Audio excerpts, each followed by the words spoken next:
With 2 long road trips out of the way, the Rays are happy to be home. We greet you from Tropicana Field. This the first game of a 4-game series between the Rays and the Toronto Blue Jays. Hi again, everyone. Welcome to the Trop and an evening of Rays baseball with Brian Anderson. I'm Dwayne Stats. Good to have you aboard. Todd Callis along in just a moment. For the Blue Jays, this start very disappointing. In fact, their offense has, in years past, been very good. Not so good so far this year. But with the likes of Jose Bautista and Edwin Encarnacion, it has explosive potential at any time. That's right. And that's why you do not turn your back on this lineup, specifically those 2 guys, the big power in the middle of the lineup. Let's start with Jose Bautista. Tremendous plate coverage and even better power. Don't be fooled by the 213 average. The Rays won't be. 7 home runs so far this year. You remember back 2010, he hit 54. 2011, he hit 43. He hit 27 last year in just 92 games. So the Rays perfectly capable of knowing what he's capable of. And Edwin Encarnacion really made the turn last year. Another guy that took some of the motion out of his setup at home plate, simplified things, started to see the ball a lot longer, tried to stay on the ball longer, and hit 42 home runs. His 9 home runs this year are tied for first in the American League. And the right-hander Jeremy Hellickson will be on the mound for the Rays, trying to even his record at 2-2 and try to pitch deeper into this game. Well, and Jeremy Hellickson coming off 2 starts where he was very disappointed in himself. So I think you're going to see a very determined, a very motivated Jeremy Hellickson. And it also helps that he's got a pretty good track record against this Toronto Blue Jay ball club. 6 starts, the .289 earned run average has been remarkably consistent against them, giving up no more than 3 earned runs in any of those 6 starts. So look for a nice bounce back start for Jeremy tonight. And a look at the starting pitching matchup brought to you by Coventry Healthcare of Florida. The veteran left-hander Mark Burley makes his 7th start, 1-2, and he has struggled with an earned run average of close to 6.5. You can see the numbers on Jeremy Hellickson looking for victory number 2 here. He has pitched well against this Toronto ball club throughout his career. But James Loney has the job of protecting Evan Longoria in the Rays lineup. Why not? He's red hot. Todd Callis chronicles all of that in a moment.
for James Loney as we get you ready for the Rays and the Blue Jays from Tropicana Field Monday night, 1st of 4 between these two teams. Loney has been doing everything very well defensively, as smooth as we have seen. A lot of good defensive first basemen in Rays history. And offensively, let's take it back beyond even the last road trip in our Toyota trend to the last 17 games. 17 games deep, and the guy's hitting .528 during that span with 8 extra base hits and 11 runs batted in. We talked to Joe Madden before the game. He was very complimentary about the way his first baseman has looked at the plate lately. He's hitting with a lot of confidence right now. Obviously, he is on time. I believe there's homers in there yet, too. But the thing about him, he's so willing to accept where the ball's pitched and not try to force the action on the pull side. And that's beautiful. That's why we've talked about this guy can drive in 100 runs without hitting a ton of homers because he plays with the whole field so well. Runners in scoring position, he's a tough out. Certainly has been as we get you ready for baseball. Rays and the Jays. Mark Burley looking for his second win of the year. So is Jeremy Hellickson. We have 3 minutes and 15 seconds till the first pitch. Dwayne Stats and Brian Anderson have all the action. Enjoy the game right here on Sun Sports.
With Alex Cobb leading Tampa Bay to a much-needed win, capping a 9-game road trip. Tonight, the Rays return home to the friendly confines of Tropicana Field to face Jose Bautista and the Toronto Blue Jays.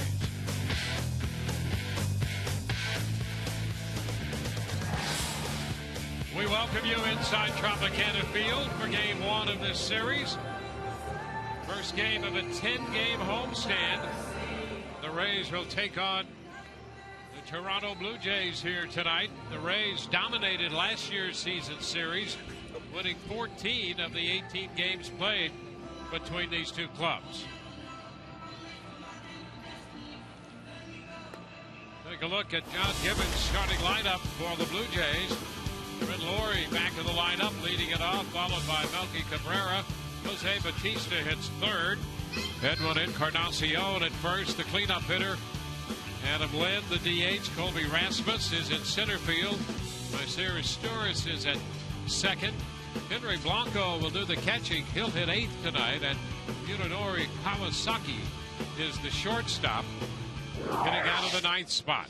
Well, Jeremy Hellickson will be making his 7th start tonight for the Rays. 1-2 record, 4.71 earned run average. He has faced this Blue Jay ball club 6 times.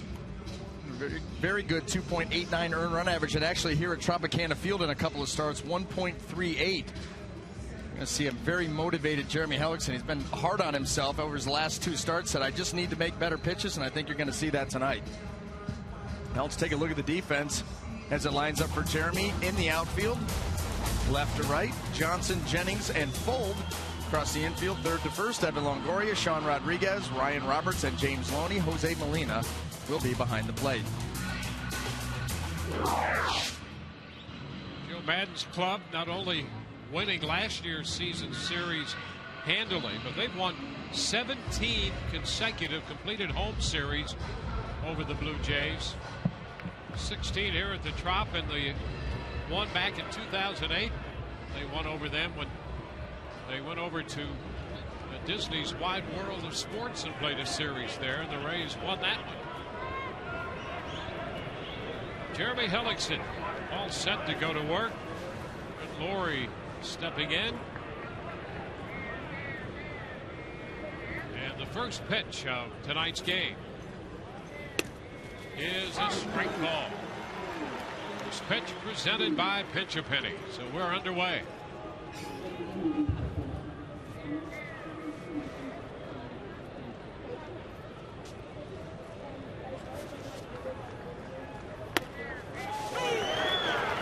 Quickly, Hellickson ahead of the count. Well, you know, we hit on this in the pregame show, but Jeremy Hellickson has had some first inning struggles this year. That's happened. 6 starts. Teams have scored in the first inning off him 4 times. He's given up 8 runs. Of the 19 earned runs he's allowed, 8 have come in the first inning. And when you come down, when you see those struggles early in a ball game, 2 things come to mind. Is the guy prepared? Does he have a game plan? Or is he not executing his pitches properly? And I think in the case of Jeremy Hellickson, it has been the case of execution. You know that he's prepared coming into the start. It's about execution. And how about those pitches that he just made to Laurie right there? In and out. Strikes him out with a fastball. Here's the breakout first inning. And then the second and beyond. You know, and that's not all too uncommon. You know, you see that a lot, especially with finesse pitchers. When you're going out there, you're not able to blow people away, so you've got to be pretty spot on with your command early on. And sometimes when you're not, you give up some first inning runs, you get into the flow of the game, and then you settle down. I don't think it's an overriding problem for Jeremy. I don't think it's going to continue to be, but it's certainly something to keep an eye on. The Cabrera bounces it foul, the switch hitting outfielder. And the thing, too, is when you're aware of it, like Jeremy is, there are things that you can do to try to improve upon that, whether it's in the bullpen or just, you know, the concentration level goes through the roof in that first inning and you lock it in a little bit quicker.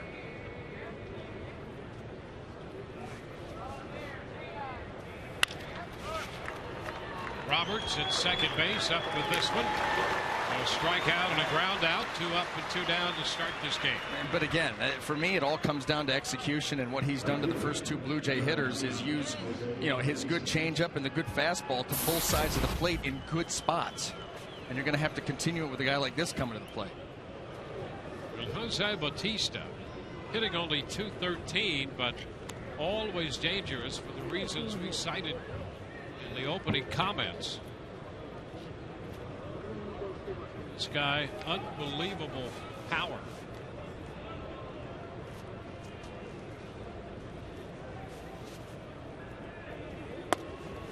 And that first pitch is a strike.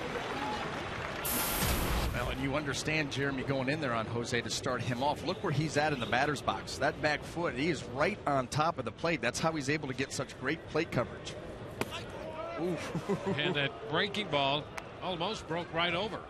Had him pulling away from the plate. Yeah, buckled him, and that almost did find its way into the strike zone.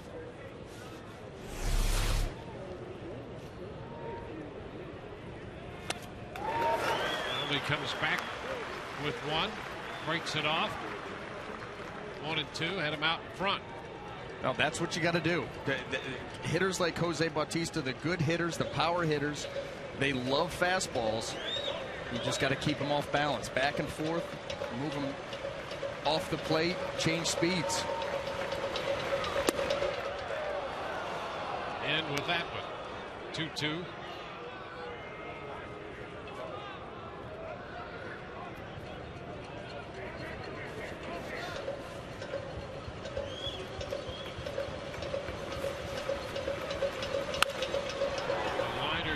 The bullpen.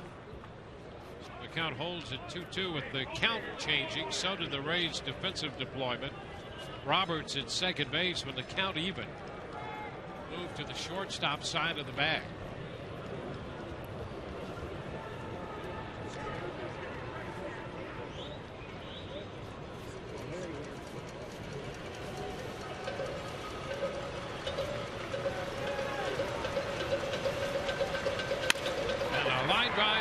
Hit toward left center. Johnson to make the pickup, cutting it off. Bautista holds at first. Well, Jeremy showed Jose a little bit of everything in that at-bat. Finished the at-bat with 3-4 off-speed pitches in a row. And finally, Jose got one that he could handle. This ball stays up for him.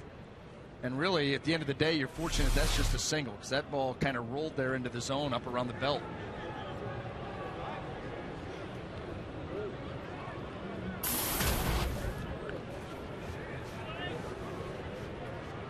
Edwin Encarnacion.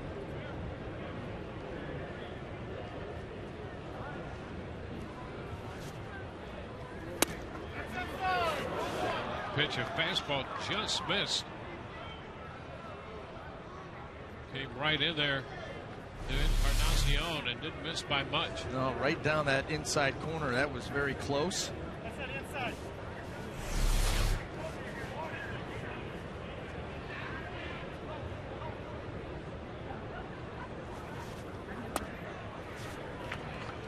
2-0. I'm sorry, I didn't realize. Next time we'll check. Mike Everett chatting with the Rays dugout there. They had asked him about the location of that first pitch, and he had yelled over there saying that it was inside. And after ball two, that conversation continued.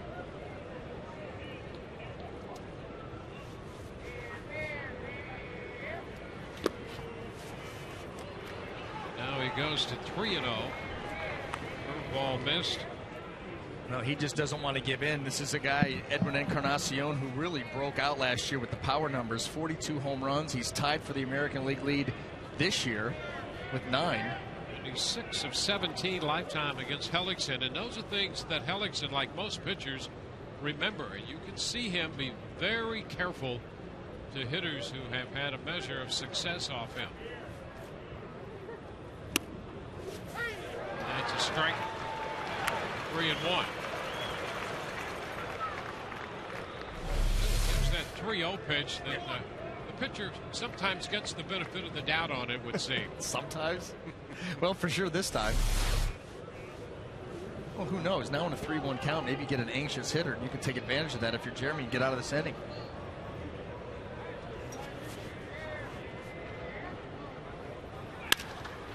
Ground ball to short. Gave him a fastball there, and Rodriguez with the toss to Roberts. They lead Bautista aboard. No score. Bottom of the first coming.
Rays.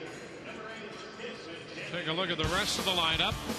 Put together by Joe Madney as Kelly Johnson hitting second, and Ryan Roberts up in the third spot tonight. Gorialoni and Rodriguez down the middle with Luke Scott, the DH, Molina at full, filling out the lineup.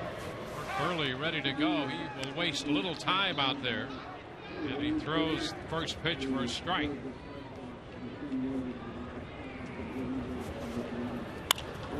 Shot toward left center field. That ball will drop in front of Rasmus. The ball hung up there for a while, and I thought for a moment Rasmus might get there, but he decided to play it safe. Yeah, I think that's a ball that actually very, well, not easily, but that could have been caught. This ball kind of hangs up. Perfectly placed. You see Rasmus was running almost straight across, not really going to the baseball. And by the time he took a little stutter step going back in, then decided to pull up and let that ball drop. Good start here for the Rays. It's Kelly Johnson, formerly with this Toronto ball club. Takes a strike on the corner. Well, this is an interesting matchup here. Mark Burley very good at controlling the running game, and Desmond Jennings, good base stealer.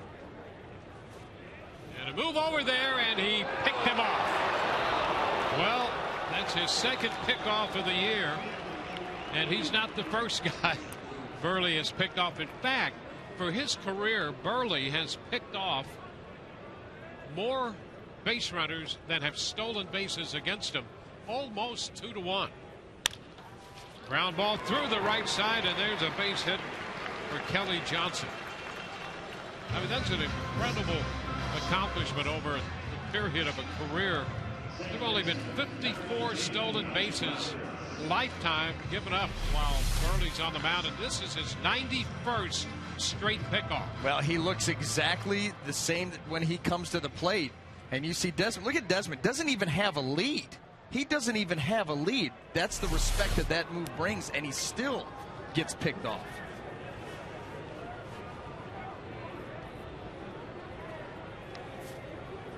Ryan Roberts takes a pitch wide. With a guy like Mark Burley, you cannot take your secondary lead until you see the ball delivered to the plate. If you take it early,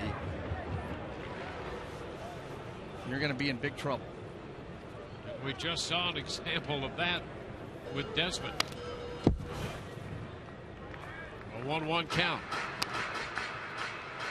And that's why it's so difficult to steal off him. And like you said, you go back, his stolen base high was 8 in 2005 for the season. That's it. Yeah, and in 3 separate seasons, he's picked off base runners in double figures.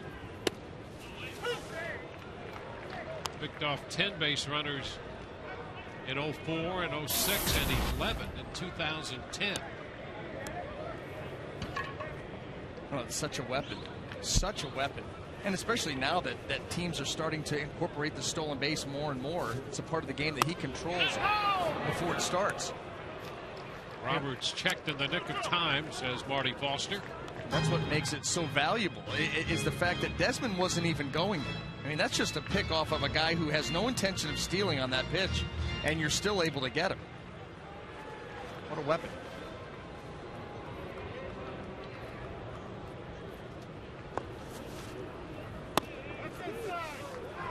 And we're going to go to 3-2. Full count here to Roberts.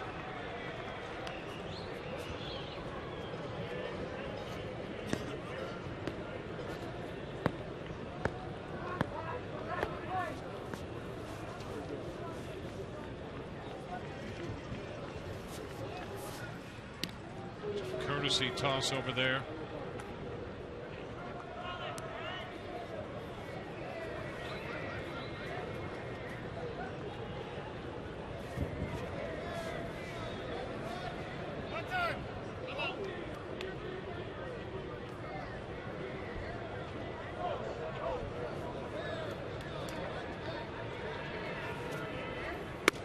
And ball 4. 2-minute board. Let's take a quick look at the Blue Jay defense as it lines up behind Mark Burley. Left to right in the outfield, Melky Cabrera, Colby Rasmus, and Jose Bautista. Across the infield, third to first, Brett Laurie. Munenori Kawasaki, Maiciras Turris, and Edwin Encarnacion. Henry Blanco will be behind the plate. What is it? Is this Henry Blanco's, what, 29th year in the big leagues? It only seems that way. I mean, it? my goodness. Yep. I was wondering if it was the same Henry Blanco. I'm like, it cannot be him. Evan Longoria popping it up. Infield pop there. It's handled by Asturias, the second baseman, for the second out. And Blanco has been catching R.A. Dickey exclusively, but gets a start tonight catching Mark Burley.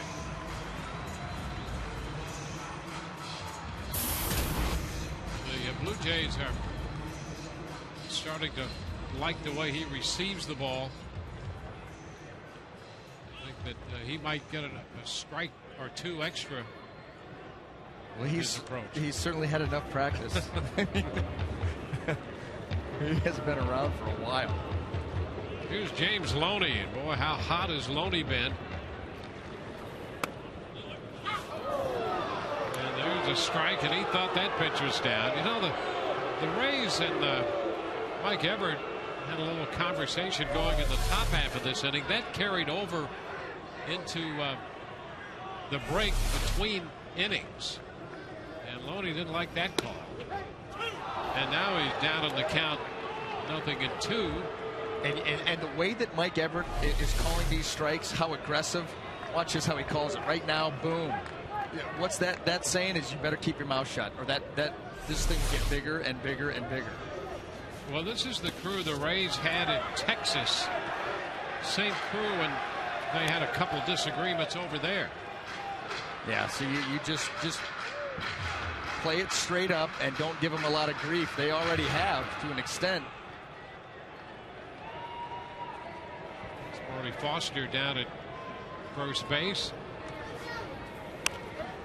Foul ball, and he was in the middle of a couple of disagreements in that series in Arlington.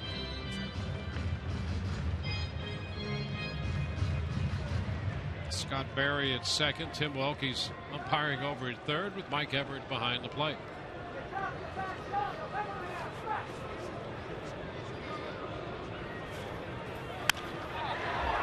Fly ball back to center. It's Rasmus settling under it.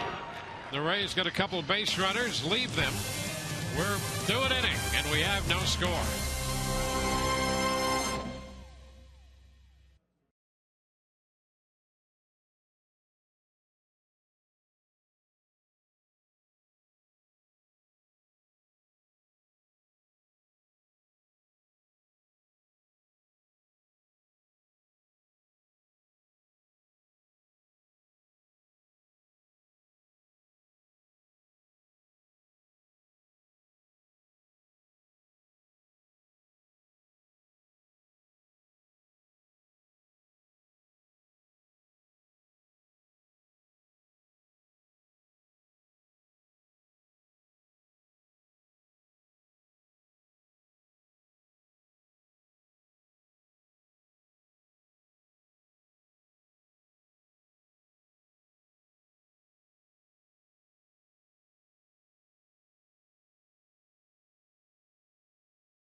Brought to you by the Tampa Bay Times. Amazing stories only in the 2013 Pulitzer Prize winning Tampa Bay Times. And by Toyota. Let's go places. Well, we're through an inning here. The Rays like to see this thing settle in a little bit. They had an opportunity, left a couple men in the first. Adam Lind will lead off, followed by Colby Rasmus, and then Meister Stewart against Jeremy Hellickson.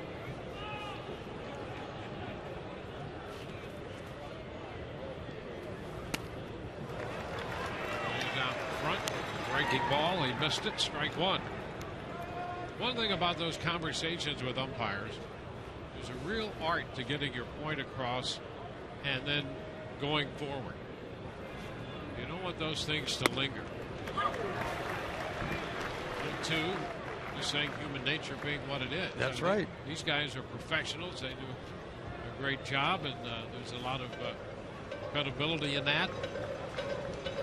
But humans being humans, that's the condition in which we live. And you just don't want to create a scenario where you wonder, is this because... Yeah. Just don't even want to go there. No, it's a no-win. It's a no-win.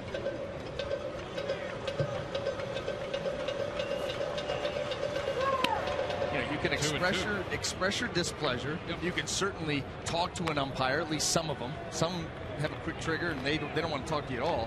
But you can do those things if you handle them the right way. It's like anything in life. A lot of situations. If you handle them the right way, you can get through most of them. But handle it poorly, it could come back to bite you. It's a foul ball. Well, the game is a game of percentages. You're trying to put yourself in the best possible position to win. You do that by playing the percentages. And when you're disagreeing with the umpire, you have to be very careful there. There's not much upside in that. Not in the first inning, second hitter, third hitter from the bench.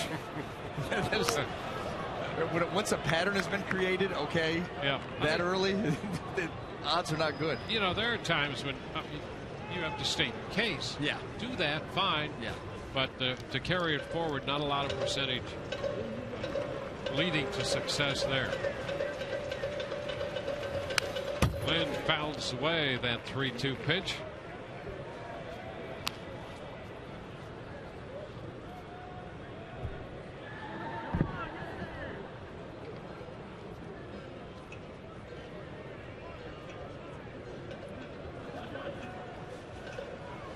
Hellickson made 17 pitches in the first. Full count to Lynn.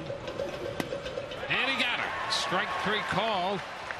And now Lynn takes a little look back at Mike Everett and slowly departs the plate area. Well, this may be for both teams because this looks like a good fastball from Jeremy Hellickson, but a fastball off the plate nonetheless. It's close. It looked like it went right down the right-handed batter's box, right down that chalk line, and it did.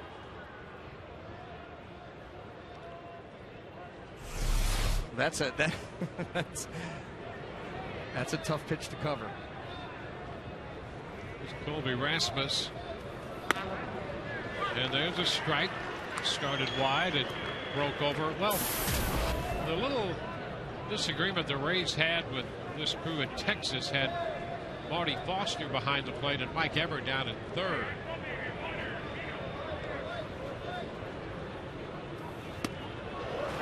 And Rasmus down 2 strikes to Hellickson. And here's the thing, if this is going to be the structured strike zone as a pitcher, you got to know that and try to exploit it. Live out there just like that pitch right there by Jeremy forced the swing from Rasmus on a ball that was off the plate. Now you've found an insight. Play with those edges. 1 ball, 2 strikes. Blue Jays coming in here off a 10-2 win against Seattle. They've dropped 8 of their last 10, 4 out of their last 5. And the 1-2. Too far wide with a fastball. That's what he's trying to do. The last 2 pitches, that's exactly what he's trying to do, is say, listen, if I get 3 inches off the plate, I'm going to try to take it. And they just sailed on it.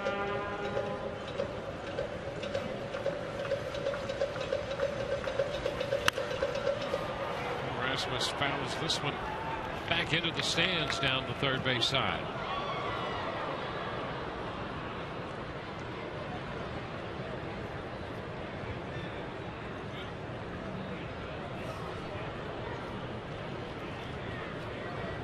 That's why you bring the glove.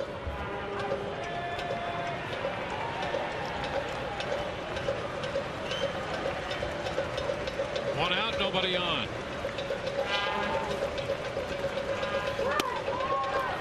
And the count is full. Well, this is the third consecutive 3-ball count Hellickson has had. He went 3-1 on Encarnacion in the first. 3-2 to Lynn, got him looking in the second, and now he's all the way out against Rasmus.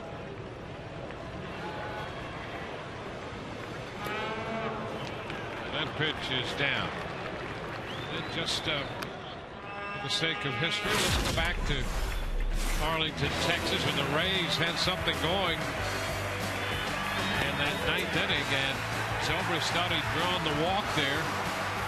That would have moved the potential tying run into scoring position, and Zobrist was called out on strikes to end that game, and Texas won it 5-4. Joe Nathan couldn't believe it. So that's where some of tonight comes from. Well, I will say this, though, to Marty Foster's credit, he came out and apologized to Joe Madden personally. And it takes a big man to admit when Sure he's wrong, does. Dwayne. Yep. And I am not a big man. But we're all individually working on that. Listen, it's a All of process. us. It's a process with the Rays. That's right. Stick to the process. That's what counts. Results will eventually be there. Rasmus back in at first. One can only hope. Strike the count to Rasmus.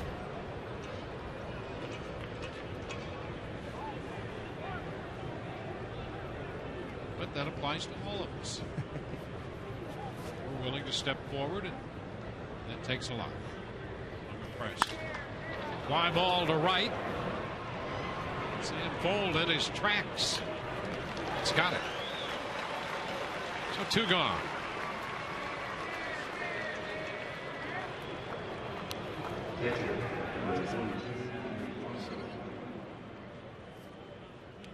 There's the catcher, Henry Blanco.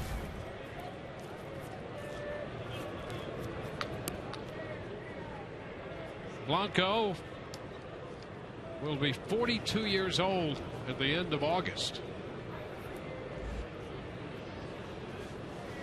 Broke into professional baseball in the Dodgers organization back in 1990. Wow. He lifts the fly ball to shallow right. Fold is there. A walk and a man left. The ball game will move into the bottom of the second. Jeremy Hellickson against Mark Burley. We have no score.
Sean Rodriguez to the plate, leading off the bottom of the second.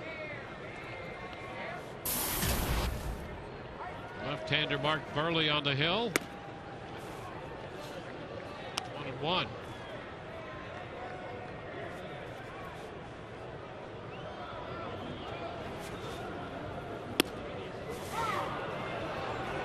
Ball to 2 strikes. When Burley gets serious with his velocity, it's about 84, 85, topping out in that neighborhood. And what he does a nice job of is he's got the traditional fastball that he'll sink a little bit. He's got, obviously has the cutter that he likes to ride in on the hands. He'll backdoor the cutter, change up, curveball. He works extremely quickly and just moves the ball around the zone, changing speeds, trying to throw off your rhythm and timing, and all the while getting this ball and throwing it right away. Well, he doesn't give the hitter much time to think about it. No, look at him. He's right back up on the mound, ready to go. Full count. Here it is. And strike 3 call. Sean Rodriguez caught looking. I can remember pitching against Burley and being out in the outfield in this, same game, getting ready to play in long toss, and him whistling over at me. You see this cutter right here. That does catch the corner. There should be no beef there. And him looking over, whistling, and then giving you the hands. Like, let's go. let's go. Get it and throw it. Because I like to work fast, too. And, the goal when you faced him was, can you make it a 2-hour game? Luke Scott. There's a strike. Burley has 8 career victories over the Rays. He's 8-3, including the perfect game he pitched against the Rays in July of 2009.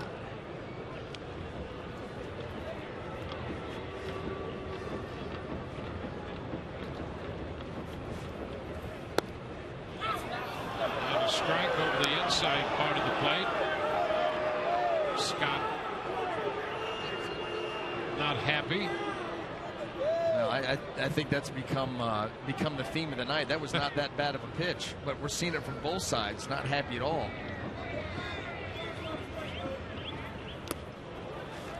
This one is down. Well, the hitters aren't happy. No, pitchers are going, hey, that seems okay to me. Right. But like I said, you had Adam Lim get called out on a pitch that was clearly probably at least 3 inches off the plate. The strike zone's been established. Just got to be ready to deal with it. Pop up to the left side against the shift. That'll be out number 2. Kamasaki, the shortstop, handling that.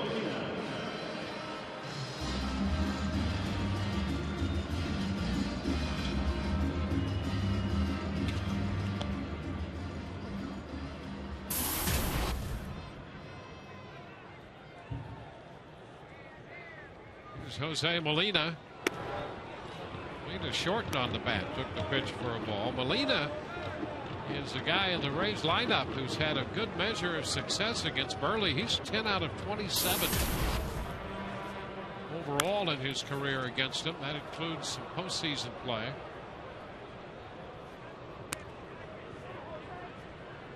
There's a home run off him.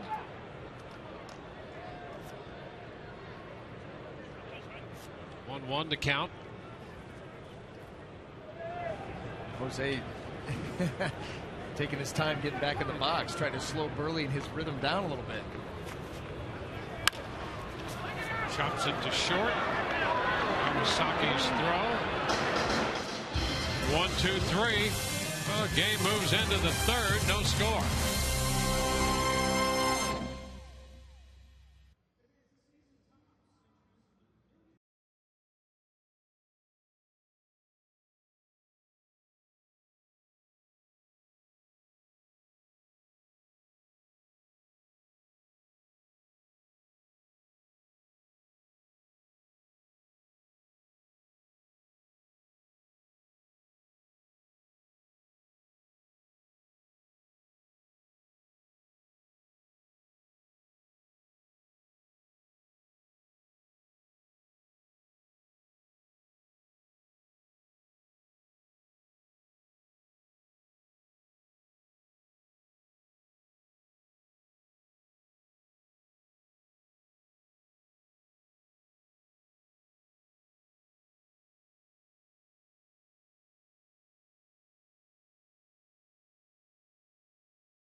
It took Jake Odorizzi and 3 relievers to do it, but yesterday the AAA Durham Bulls pitched a no-hitter, beating the Boston Pawtuck 2-1. Now the catcher yesterday, Craig Albernaz, not taking any kudos for his work.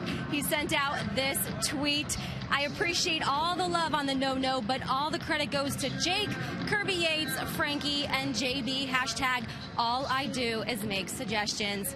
We know you do more, Craig, but very well said. The Bulls now have their second no-hitter in the team's International League history.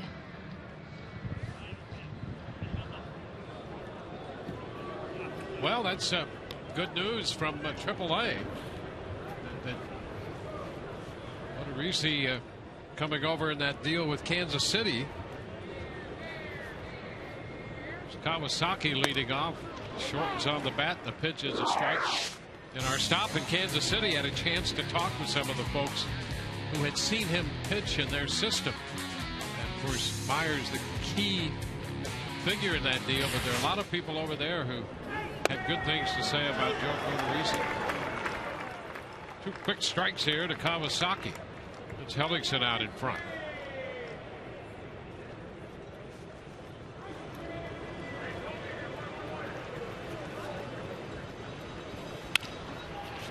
Over the mound, charged by Rodriguez, and that's a base hit. He could not get the handle on that throw and softly skipped it in there.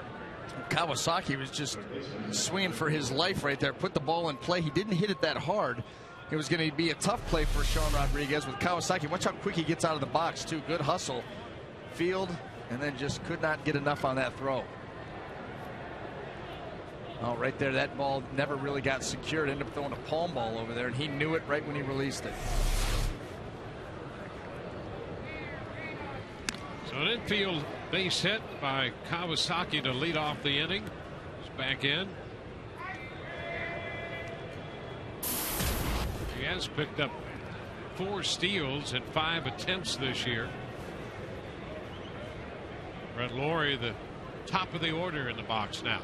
Quick move over there, and he's back in.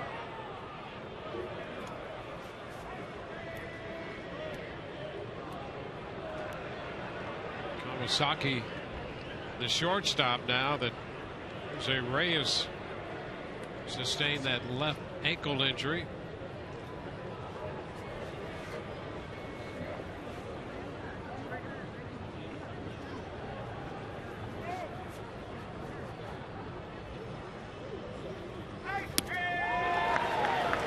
Cut and a miss by Laurie. Out in front of the changeup.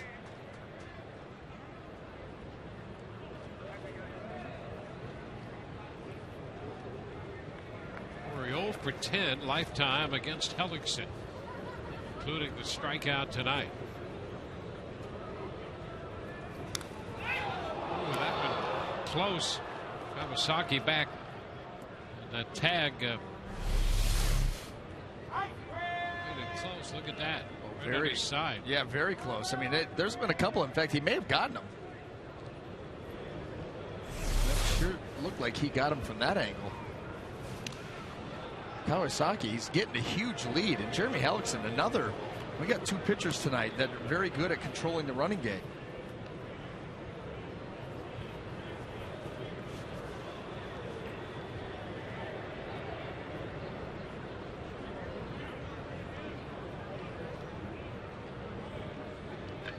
One pitch made to the hitter Laurie so far. And a ground ball to third. Longoria to Roberts, 1 and over to first. 5-4-3 on the double play.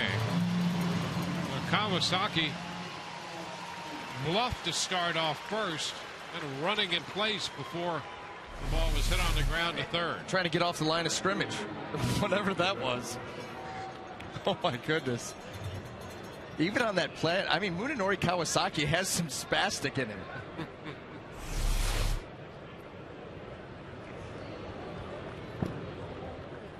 You can only imagine him sliding into a base. You don't know where to tag him or where to go. Should you step on the bag? No. Or tackle him or what? Sharp, sudden movements, even on the ground ball. And the circle change that he threw over to first. Game ready to play tonight. Yogi Cabrera looks at a breaking ball to start this sequence of pitches for a strike.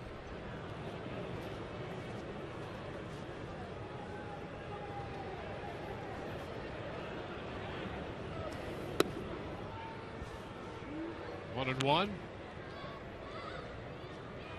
Well, at this point in the year, the Rays are averaging 4.37 runs a game, and the Blue Jays 3.6 runs a game.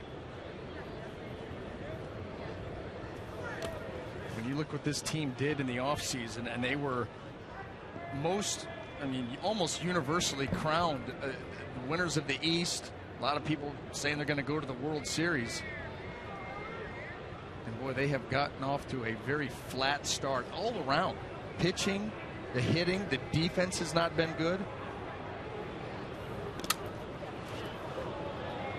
Cabrera's ahead of Hellickson 3-1, and they have started to hear some booing in their home ballpark. Well, the expectations that they had coming into camp from all the aggressive offseason moves to be 10 games under, 31 games in, you can't believe it's taken this long. Well, they are 7-12 at home this year. Shot beneath the mid of Loney and into right for a base hit. Cabrera 3-1, hit that ball very hard to get it by Loney. That's going to bring up Jose Bautista, and our lows never stop improving. Well, Bautista, look at this, since 2010, home runs and at bat ratio. I mean, that's a significant difference between Bautista and Stanton. Well, look at that snapshot of him getting ready to swing. That doesn't look like a guy looking for singles. And that's the big part of his success, the secret, if you will. Wayne Murphy, who's coaching first, but Cito Gaston was over there, instituted that swing like you mean it approach. Murphy had carried that along. This foul. Broke his bat on that line drive. Foul, strike one. Let me ask you this, Dwayne. Let's go back and do a little detective work. Kelly Johnson, kissing of the scorecard, saying that someone, didn't say for who, said swing for the home run, singles will come. Yep. Played in Toronto. Sounds about right. Yeah. Swing like you mean it. I always loved the Babe Ruth quote. So never let the fear of striking out get in your way.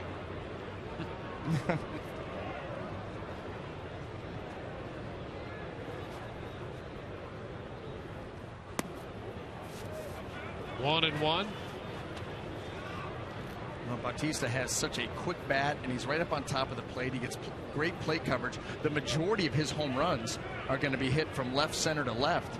I remember hitting a home run off David Price on a ball that was, 3, 4, 5 inches off the plate away. We charted that last year in one of our trips in Toronto.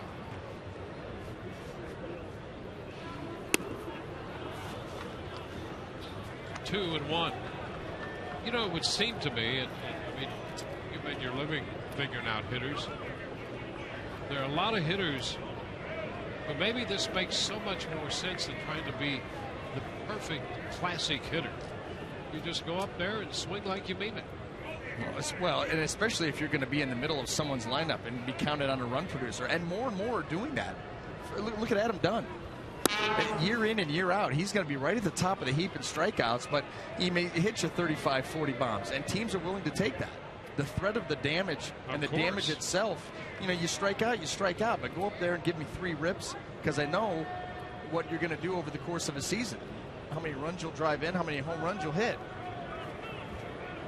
All or nothing approach, and there are a lot of guys that are taking that. 3-1 count to Bautista. And he takes ball 4. Well, toward that end, you could see a young hitter, and Bautista, it would make sense. Of course, he was in camp with the Rays and actually played for the Rays back in 2004. Played about a dozen games. But in his first full year in the minor leagues, here's a young hitter He hit 300. And as a young hitter, you get all of this advice. You're going to try to be a perfect hitter. So you can see that. Yep. And so for a long time, he bounced from one club to another. I mean, there are a lot of teams had him. And he really blossomed when he got to Toronto. And his approach changed that way. Isn't that interesting? Sometimes it is. It's the team that drafts you if you fall into the right situation, the right coaching, someone who sees something and says, you know, a nice little hitter, but there's more there. And I'll sacrifice some of that average to get the power numbers that we saw in 2010 when he hit 54, 2011 he hit 43. Yep. You know, you'll absolutely sacrifice for that. And those were those teams where as a pitcher, you would go up and face that Toronto Blue Jay ball club. You knew I better execute tonight because if I'm a little off my game, these guys are all coming out of their shoes. Yeah, that year he was with the Rays. He was with Baltimore and the Rays and Kansas City, wound up in Pittsburgh. And then the next few years with the Pirates, he was up and down between a little time with the Pirates and back to the minor leagues, back and forth.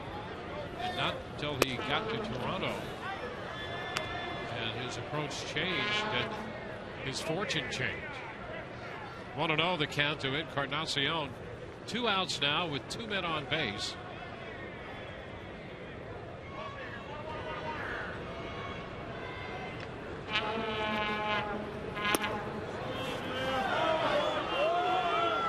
It's a 2-ball, no strike count. You talked about it in his first at bat, some success for Encarnacion off Hellickson, and now a couple of runners aboard, a 2-0 count. See if Jeremy challenges him or continues to try to bait him into going outside the zone. He takes a big cut at the fastball, pops it up foul. Molina's waiting for it to come down, and Encarnacion upset with himself. He thought he had a pitch to drive. Bottom of the third coming, no score.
Donates $100 to the Pediatric Cancer Foundation for every Tampa Bay Rays home run televised on Sun Sports. Sam Fold will open the bottom of the third, and he takes a strike. Burley is ready to go, faster than anybody else.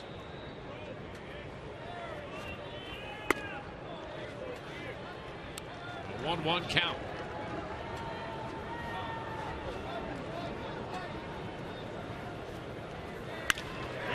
A base hit the other way. Rasmus to left center field to make the pickup. Sam Fold not biting after being stood up with that fastball in off the plate. Burley tries to go away from him with the cutter, and Sam goes right out there after it. Nice job. It's exactly what Burley wants to do. He throws that fastball in off the plate to lefties and then follows it with that. He wants you to reach roll that pitch over, and Sam went out there and shot it the other way. Pay attention down there at first. Desmond Jennings, that's for sure. Desmond will vouch for that. Picked off after he singled in the first.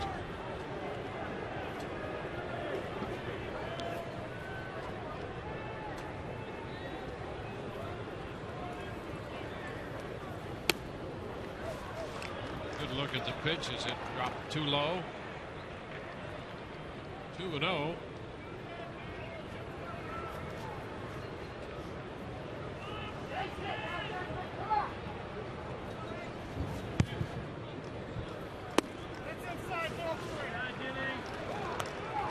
Three and nothing now.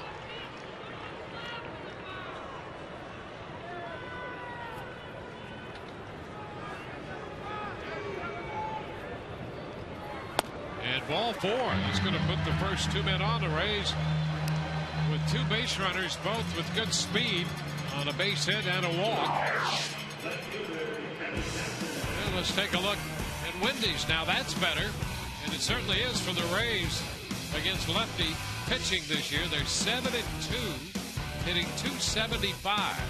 They're 7-14 against right-handed pitching, and that's part of the bizarro world that we're seeing in the game. Not only the Rays, there are other teams like this. Well, look what's going around baseball. Toronto, they were going to the World Series, just written off. The Angels struggling mightily. Boston was, running away with they're solid. A very good team. 2-0 the count to Kelly Johnson, and I think almost everyone, to a man, anticipated the Rays would be pretty good against right-handed pitching, and if they had a problem, it might be against left-handed pitching. Right. That's the exact opposite has been the case. And here's Kelly Johnson sending a high fly ball deep to center. Rasmus all the way to the track, and that ball's going to fall behind him between Rasmus and the wall. Gold will score, and the Rays will take a 1-0 lead. Desmond Jennings stopped at second. Kelly Johnson hit that one a ton to center field, and I think we're gonna try to figure out if that ball maybe hit something back there, because if it hits the back ring, that's a home run. And that ball kept carrying. Rasmus kept going back and back and back, and they're going to review this. Rasmus really sort of gave up on the ball. He either lost it or thought it was going to carry out, and suddenly it fell behind Rasmus, between him and the fence. It's going to be difficult to see if we can ascertain anything here.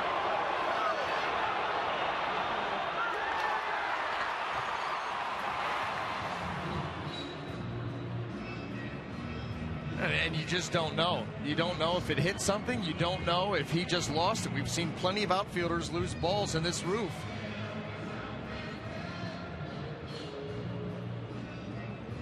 Well, when you look at his eyes, the way he's tracking the ball. If he's tracking it. Yeah. Those eyes are going up, but who knows if he's tracking it. I think he anticipated that the ball was going to carry over the fence and was surprised when it came down behind him.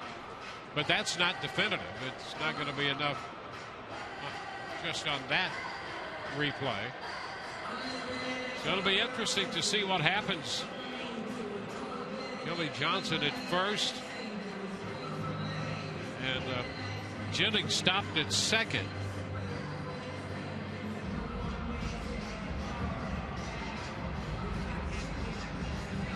Right there's a guy who doesn't like the replay.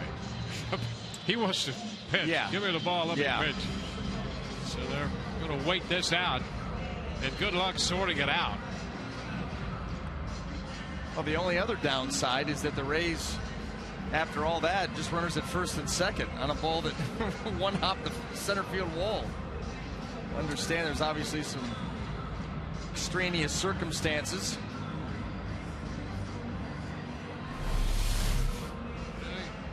Take a look at exit of Colby Rasmus. Right, and you wonder too if he was stopping there because he thought he was going to catch it there. You know, if he was thinking home run, why stop that short?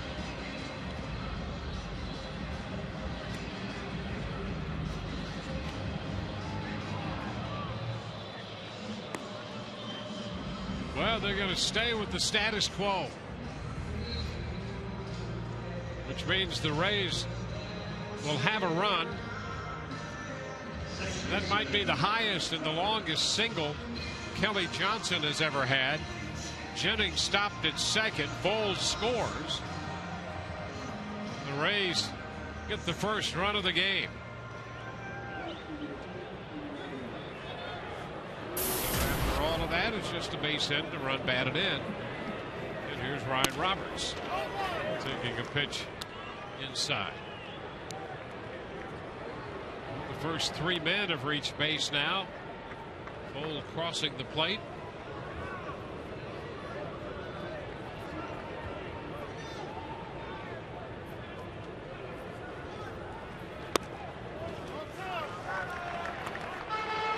Two ball, no strike count. To overrule what had happened, it's got to be definitive. Yeah. And there was nothing that we could tell from our replay. And that's right. That's the thing. It's not saying it didn't hit it. Just saying can't tell. 2-1 to Roberts.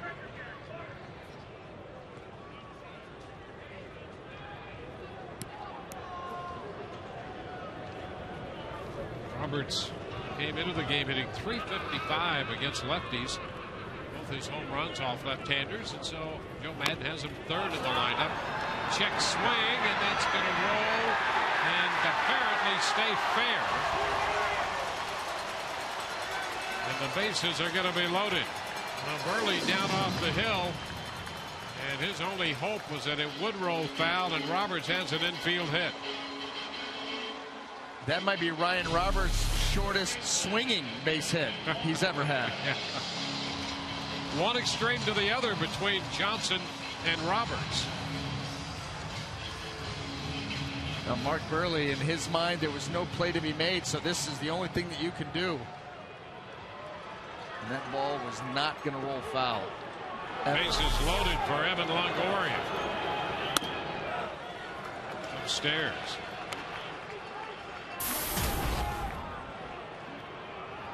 Fastball at 86 from Burley.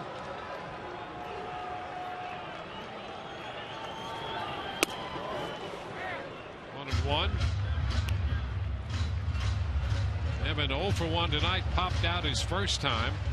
He's 5 of 19 now in his career against the left-hander Mark Burley.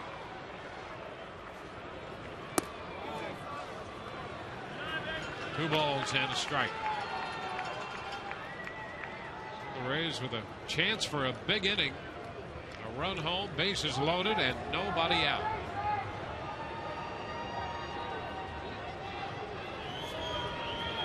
And a long one. High and deep to left. Grand slam home run for Evan Longoria.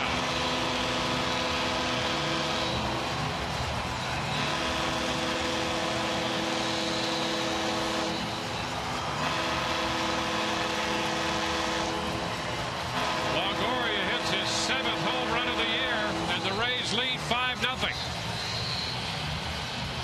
Well, Evan very patient off the quick working Mark Burley. Gets the count in his favor. Boy, he got a pitch out over the plate, and did he come unglued.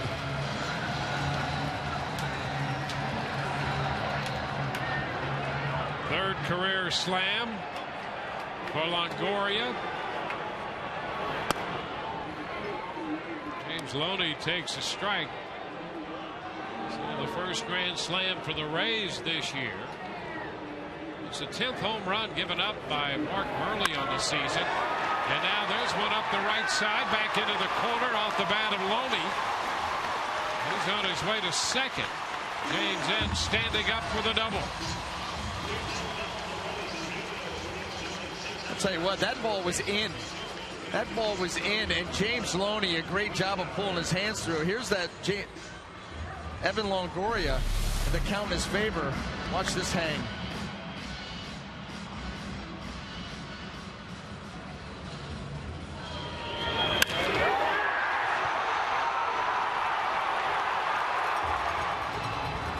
It sure looked like he was anticipating that cutter in close to him. And Evan sent it out of here. The Rays have scored 5. Still nobody out. Now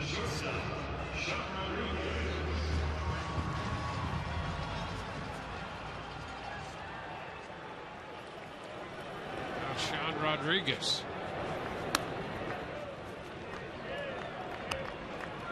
Ball, no strikes.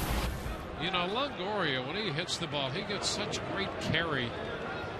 It's a great combination of strength and then quickness from Longoria. Swing path. You know, he has those hands nice and high, slightly open stance, so he gets a good look at the pitcher, and then he strides in and drops those hands, and he's quick with the hands, and he gets down and through the baseball as good as anybody. And that's what creates that backspin. And guess what? The backspin leads to the carry.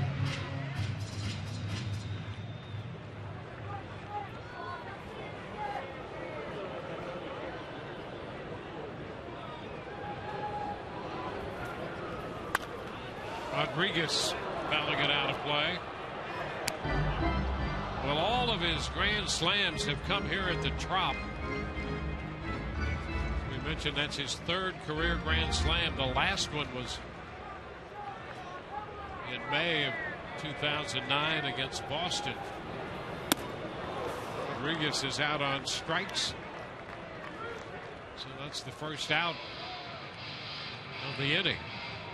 His first career grand slam, speaking of Longoria, was on Roy Halladay, and that came against the Blue Jays when Halladay was pitching for Toronto, and that came in July of 2008.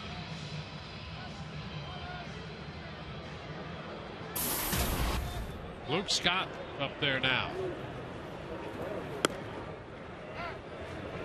That's a strike. Luke popped out to the shortstop his first time.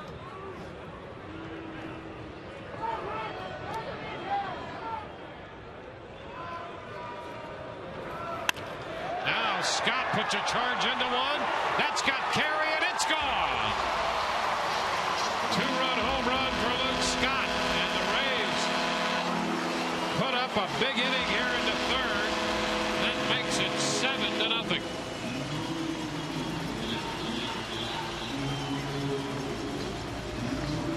Scott's 2nd home run of the year.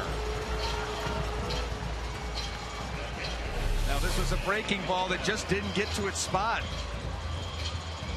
Luke Scott goes out and gets it, lifts it.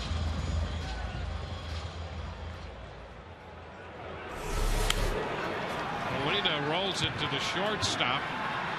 Iwasaki's throw is in time, and so for the 2nd straight time, Molina is out of there.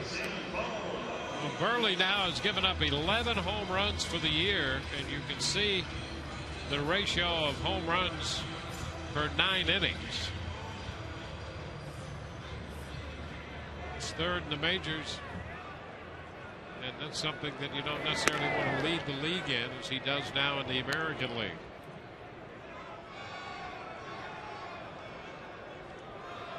Sam Folds started this with a base hit. He's the 10th man to come to the plate for the Rays in the 3rd inning. But a 7-run inning.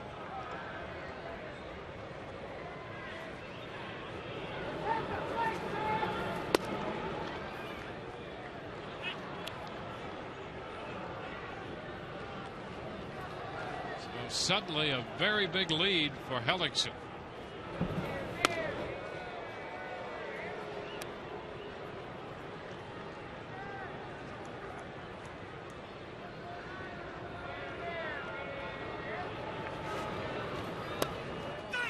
Strike 3 called on Folds to retire the side. The Rays score 7 times A grand slam home run by Evan Longoria, followed an RBI single by Johnson, and then the 2-run home run by Luke Scott. Through 3, 7-0 Tampa Bay.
Third inning, giving Jeremy Hellickson a 7-0 lead as we head to the fourth.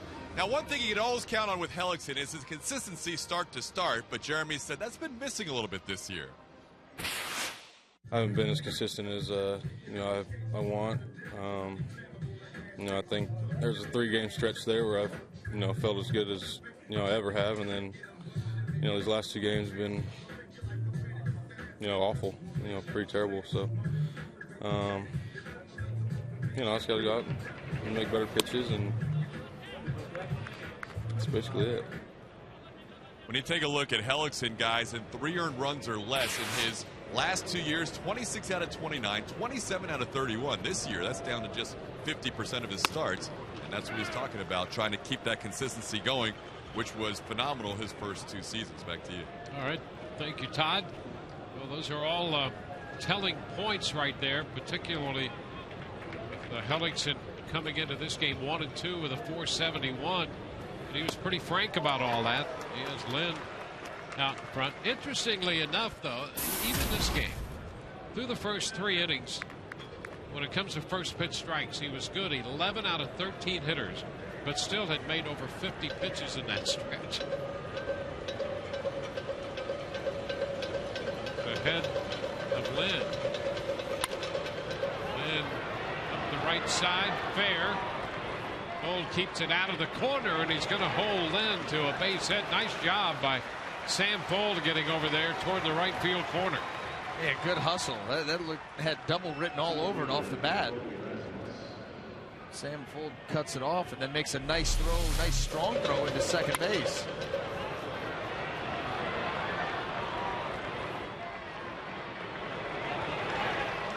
Leadoff base hit by Lynn will get Rasmus to the plate. The Rays sent 10 men to the plate in the bottom of the 3rd. They had one other inning this year when they sent 9 men to the plate. That was the first inning back on the 19th of April against Oakland, and they scored 4 runs that time, and up until the 7-run 3rd, that had been the high water mark in an inning for the Rays. 4 runs, 7 in the 3rd inning tonight.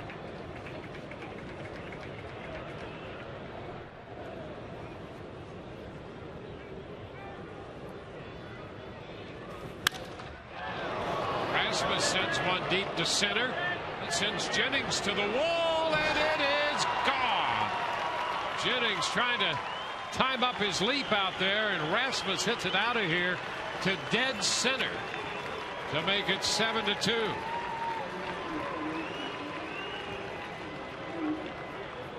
Now, a 7-run lead, comfortable on paper, but this Blue Jay offense, while underperforming this year, still can be dangerous. And they first 2 hitters to the plate here come around to score. Good effort here by Desmond. Couldn't quite get up there. It's now 7-2. That's exactly where Rasmus likes the ball. Likes that ball down and out over the plate. Low ball hitter. The strike to Stewart. 5th home run for Rasmus, all coming off right-handers. Rodriguez in short, throws out Stewart. You know, Rasmus against right-handed pitching has hit 5 home runs. He had 31 strikeouts in 76 at bats. So it's been feast or famine. Well, you know, it's like anything else at this level.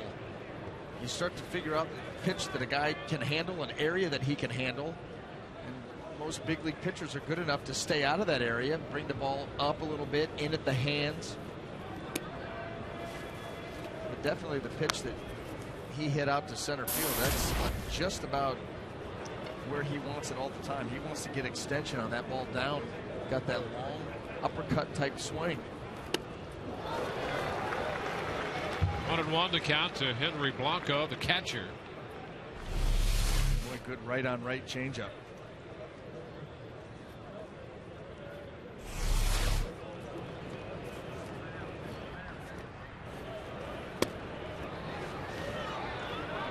Two and 1. Home run given up by Hellickson, the 7th he's allowed this year.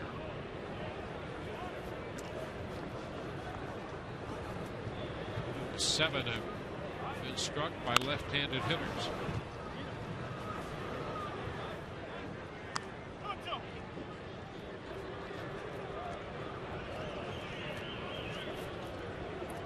Kawasaki on deck. That's an interesting way to get ready for an AB.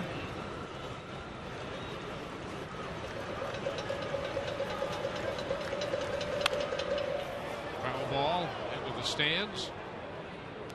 Holds the count at 2-2.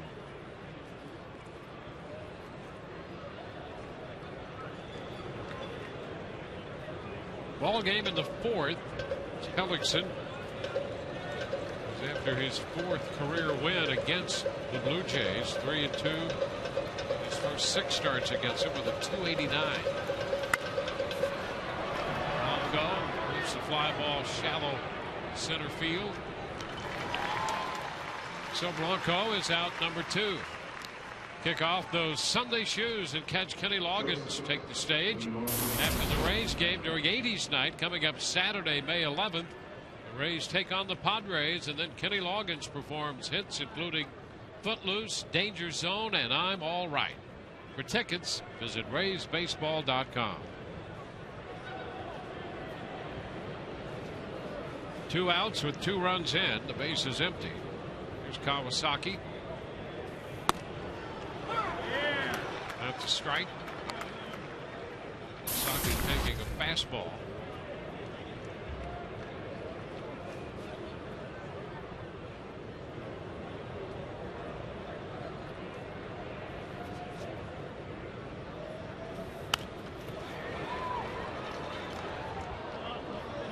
Two for the Blue Jays with the infusion of a lot of new talent. It has been a difficult process to get anything going, and Kawasaki's in there at shortstop every day because of the loss of Jose Reyes. They also have Johnson on the shelf with inflammation in his right tricep. Ball 2 strikes. But the loss of Reyes for what will be something of an extended period. A big one for them, not only for what they lose from his abilities to contribute offensively and defensively, but there's also the feeling that he brought another dimension to this team. Here's the injury. It was against Kansas City back on the 12th of April. And he wound up being carted off the field.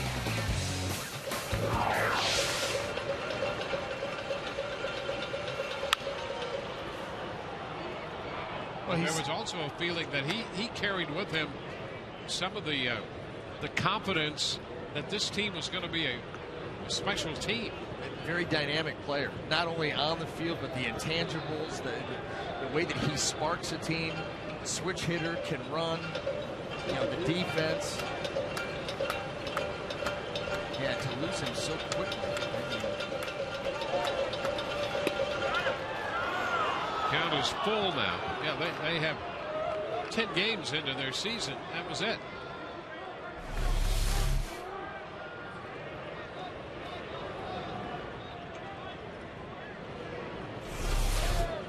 See Mike Everett indicate the pitch was in off the plate.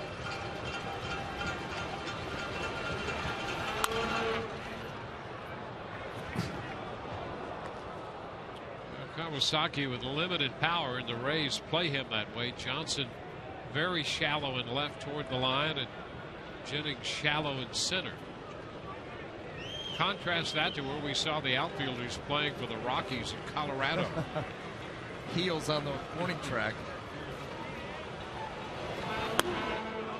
And there's a walk to the number 9 hitter. Third walk given up by Hellickson.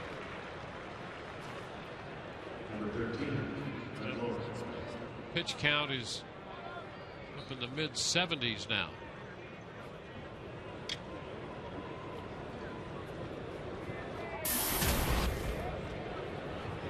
Brett Lawrie.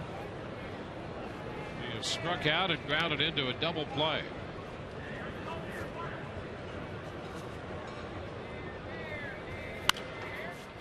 After the first pitch, fouling that one out of play.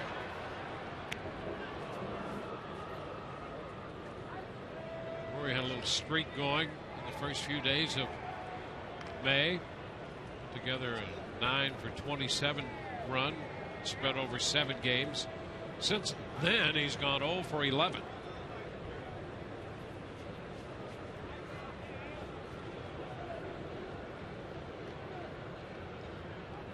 Kawasaki off first. Never quite sure what he's going to be up to over there.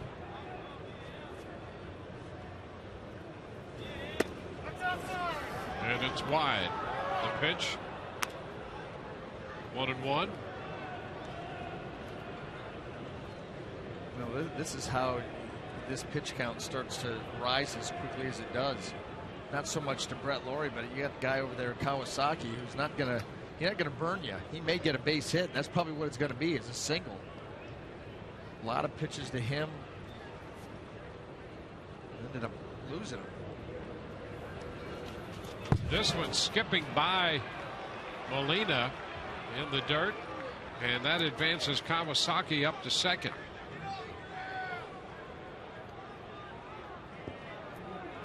So a wild pitch charge here to Hellickson.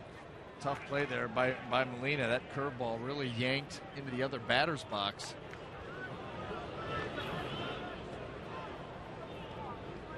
The backhand scoop, didn't get it. Runner in scoring position.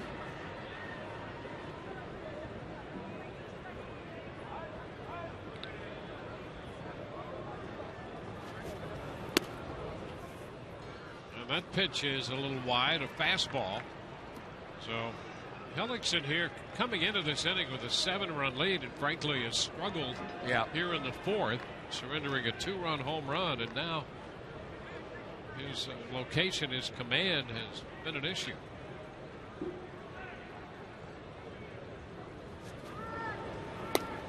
And he loses Lawrie. So back-to-back walks. It's 4 walks given up by Hellickson, and his pitch count is up to 80 pitches now. Well, that's how you'll do it. The 4 walks, the way that he's pitched to Bautista and Encarnacion. And we've seen him do that before with hitters who are as dangerous as they are, and especially if they've had success against him. Yes. He is ultra cautious against those hitters, which tends to run deep counts and then maybe run the pitch count up. Always trying to make the perfect pitch. And now you're sitting on, if he ends it right here, you're talking about 20 pitches an inning. That's another, 5 plus. You see how it's really kicked up here in the 4th with 27 already. Yeah, he threw 5 innings in Kansas City, made 91 pitches in that one. Well, he's at 80 right now. Technically through 3 2/3 tonight. And Melky Cabrera will bat. Cabrera 1 for 2. And a base hit into right in the 3rd.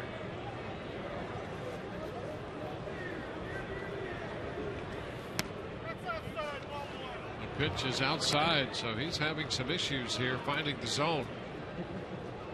The other thing about this, the Rays had a 7-run lead. Yeah. And now a base hit makes it a 4-run game all of a sudden. Look who's on deck. Oh, yeah. Bautista. Cabrera takes a strike. So this, as strange as it may sound, the Rays just put 7 up in the 3rd. But this right here is a game situation. The most important hitter that Hellickson will have faced to this point in this game right here in Cabrera, with Bautista on deck.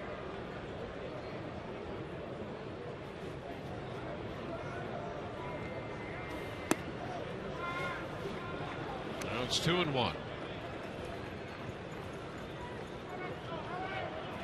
Cabrera 3 out of 6 now lifetime against Hellickson.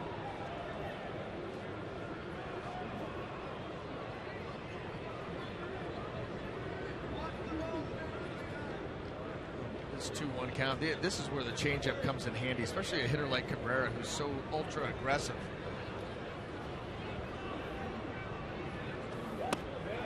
That catches the zone at the knees. She can spot up a fastball like that, 90 miles an hour. This may be the best one that he's thrown in the last couple of innings. Boy, that's just perfectly placed. A 2-2 count to Cabrera.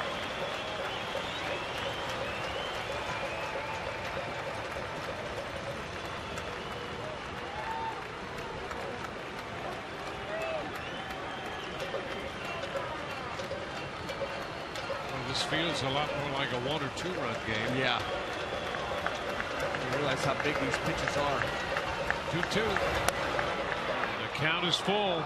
That was the classic case, I think, of you threw a good fastball the previous pitch, and then you try to do a little bit more.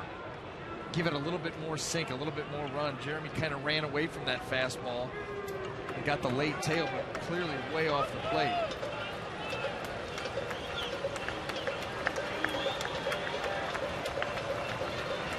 Runners will go. 3-2. And a tapper foul. We'll do it again. Doing that 3-2 changeup.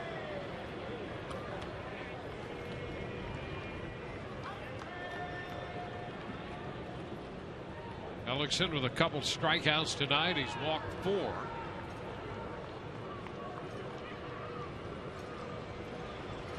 .33 pitches here in the 4th inning for Hellickson.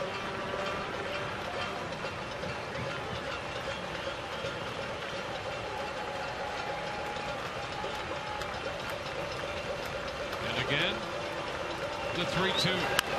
Foul out of play. So we'll do it again.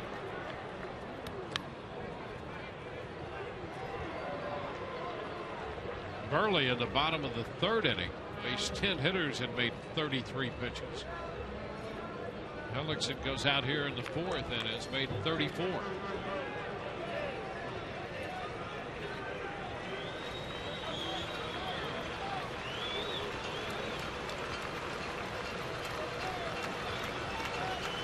One more time on 3-2, and a base hit up the middle. Kawasaki heads to the plate. He scores. Laurie stops at second. Now it's 7-3. And that base hit will get Bautista to the plate here in the Toronto fourth.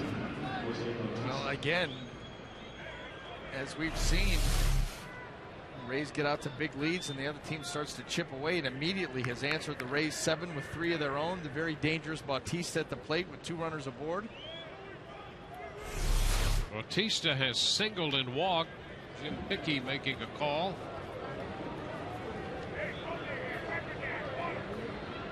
See some stirring in the Rays bullpen.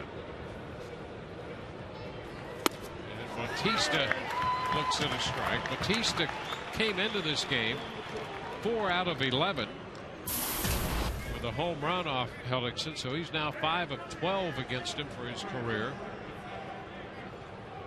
Suddenly it's starting to get tense. Ooh, a big cut right there. 0-2. Now that was the pitch to handle. They wanted this away, and that ball stayed more middle. Did have some elevation to it. He gets it over the bat of Bautista. Now a little meeting here. You know, you remember Jeremy's last start was against the Kansas City Royals, where the Rays in that ball game had a 5-0 lead going into the bottom of the 3rd inning, and then actually had a 6-1 lead going into the bottom of the 4th. And Kansas City ended up coming back and winning that game. That was a tough loss for the Rays, 9-8. Well, Jake McGee up in the bullpen. Here we are in the 4th inning. Right. And Jake is up.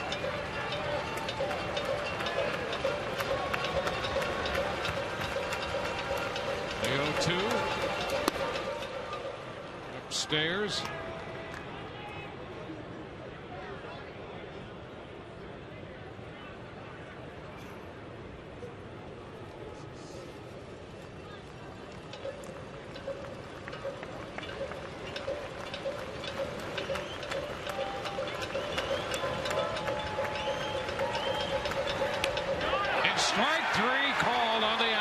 Corner, just picking up the edge. Bautista caught looking, and the Rays get out of that after the Blue Jays put 3 up.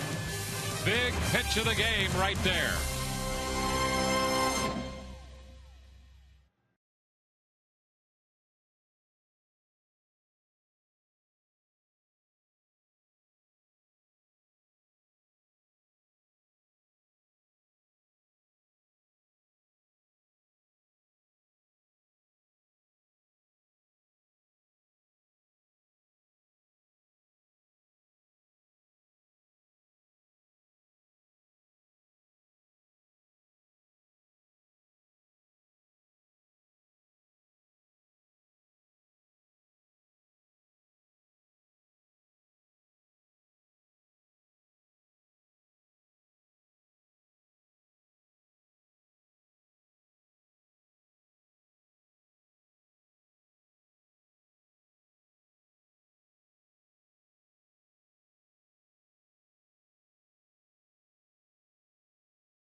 Ball in the top of the 4th, and so a 39 pitch inning came to a close.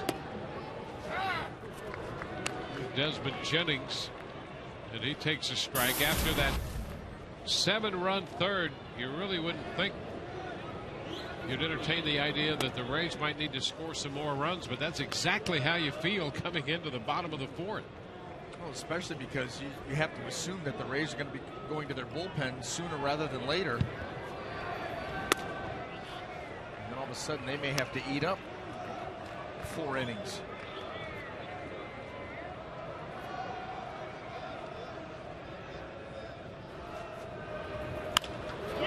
2-1, skied to left. Cabrera just in front of the track makes the catch. Well, let's take a look at how Jeremy Hellickson attacked Jose Bautista in that big spot. Good fastball there, gets the call, then the big swing and a miss. Tries to entice him to go up a little bit higher. No bite there. And how about this? Wraps a curveball. Gets the call there by Mike Everett.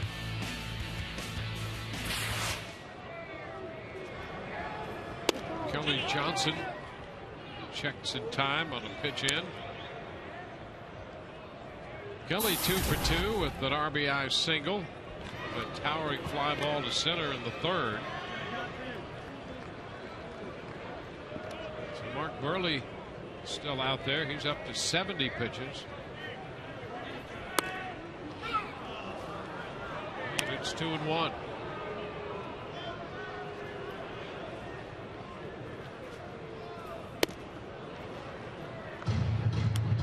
Two.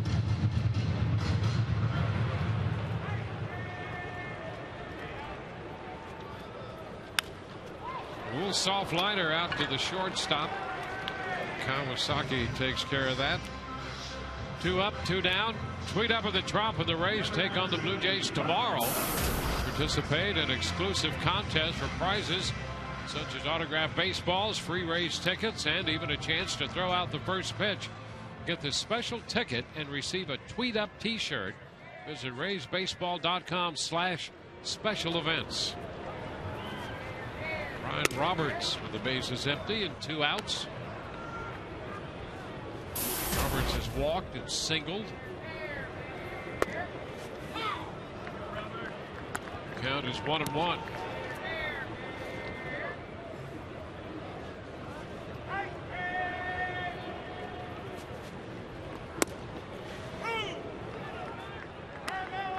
Ball and 2 strikes.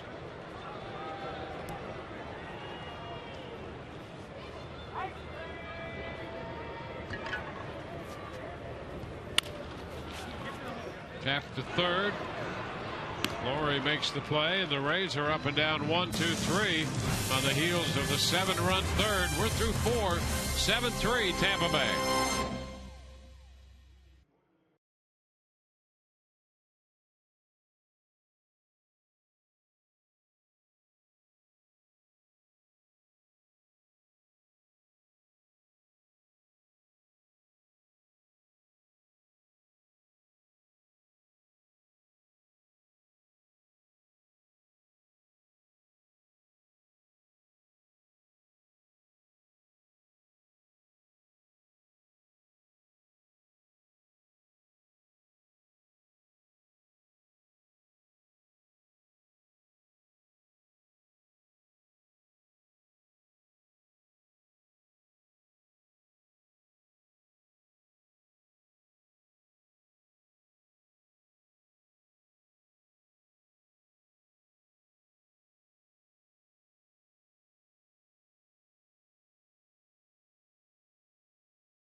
Fifth inning, time for the Just for Man auto stop. Foolproof stat.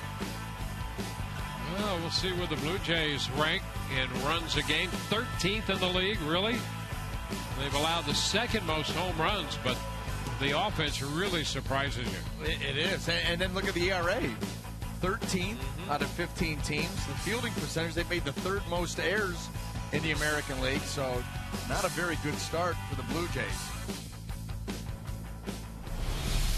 Well, here's a big inning, the 5th for Jeremy Hellickson, with Edwin Encarnacion about to lead it off. I think this is a huge inning for Jeremy Hellickson, and for the Rays for that matter. You know, the issues that they've had, giving up some leads, and then what happened to Jeremy in his last time out with a 5-run lead. You can see right now it's 7-0 lead this ball game. Now 7-3. If you were to leave this inning at 7-5, Well, he gets a first pitch strike on the change. And a sharply hit ball, and out of the shift, Roberts from the shortstop side of second makes that play. So that's a 4-3 on the putout. We'll check in with Todd. Dwayne, you guys were just talking about those numbers with the Blue Jays, which leads us to our Twitter poll of the night, brought to you by AT&T. Which team in the major leagues do you think has been the biggest early season disappointment? You have the White Sox, hashtag TB1, the Angels, TB2, the Dodgers, hashtag TB3, the Phillies, hashtag TB4, or these Blue Jays, hashtag TB5. Tweet us your votes to @SunSportsRays, guys. Yeah, it's been tough for all those managers. John Gibbons had said it was one of the toughest time he'd gone through in baseball. And he was a guy he was a first-round pick by the Mets back in 1980. And the playing side of it never panned out the way that they had anticipated then. Second time around as a manager of the Blue Jays, and the way the Blue Jays loaded up over the winter, great expectations, and to get off to the start they have has been a major disappointment. They've heard some boos from their home crowds.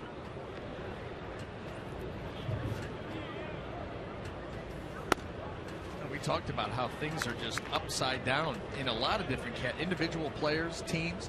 I mean, how about what's going on in Los Angeles, the Dodgers, and the Angels for that matter? The Dodgers, their payroll, closing in on $220 million. That team was heavy expectations. Now, not only not playing well, but the injury problem. Glenn back to center. Jennings is back there after it. Makes the catch. 2 up, 2 down. So the first 2 men retired in the 5th inning. Rasmus, who accounted for 2 of the 3 runs in the 4th inning with his home run. Oakland has scored a run in the 6th on Cleveland. The Indians lead 4-2 in that one. The Indians have hit 4 solo home runs. Asdrubal Cabrera has hit 2. Reynolds and Kipnis each have 1 for the Indians. There's a first pitch strike for Rasmus.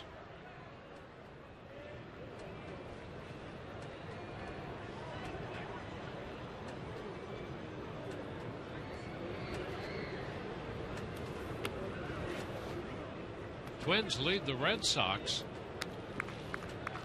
4-1. That's in the top of the 5th. Buckholz on the hill for Boston tonight. Big Papi, since coming off the disabled list, is hitting well over 400. I think he's hitting 440 since being activated. Rasmus, towering fly ball center field. Jennings there waiting. That'll take care of the Blue Jays. 1-2-3, just what Hellickson needed. 7-3 Rays.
It off, and it's time for Bringing the Lumber, presented by Yellowwood. Longoria brought the lumber in the third when he hit the grand slam. Third career grand slam for Evan Longoria.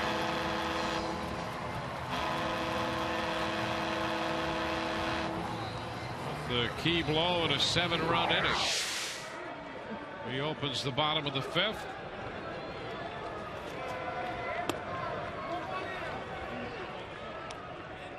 We're followed by Loney and Rodriguez. Mark Burley. He's had their 7 runs and 8 hits. He's walked a couple. 3 strikeouts. Takes the count to 1-1.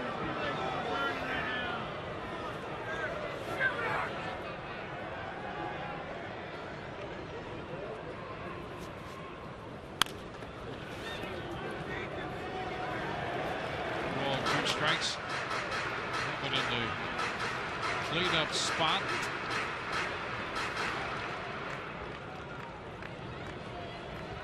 Cleanup more than any other spot on the lineup. A handful of games third. Really Zobrist and Longoria, the only 2 hitters to hit third in Joe Maddon's lineup until tonight. Zobrist not with the club, and Ryan Roberts hits third. There's a shot back into left. Cabrera looking up. It's going to be off the wall. He'll play a very efficient carom, and they hold Longoria to a single. Boy, you talk about top spin. Wow. Yeah, that ball got up and over Cabrera's head. He can't get to it, but still able to hold Evan to just a single. Let's see him coming out of the box.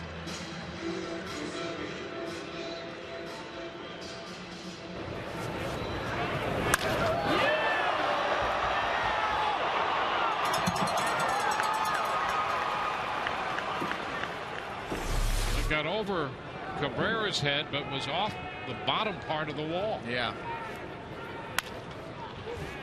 Only pulls it foul. Strike 1. I think off the bat, I think Evan thought that that ball may be getting out of the yard. Got the bat flip.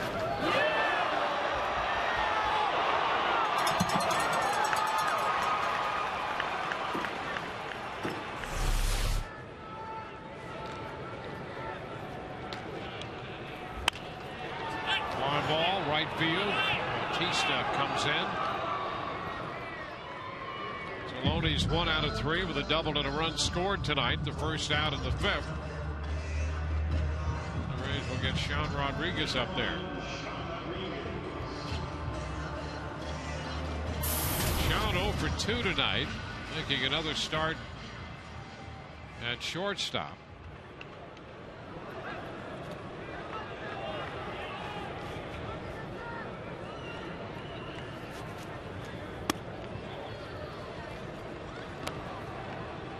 Strikes.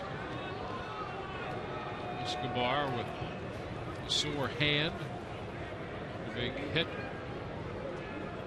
Left hand by a pitch. Zobrist, missing his grandmother, was not with the team yesterday, missing this game. The Rays anticipate his return for tomorrow's game.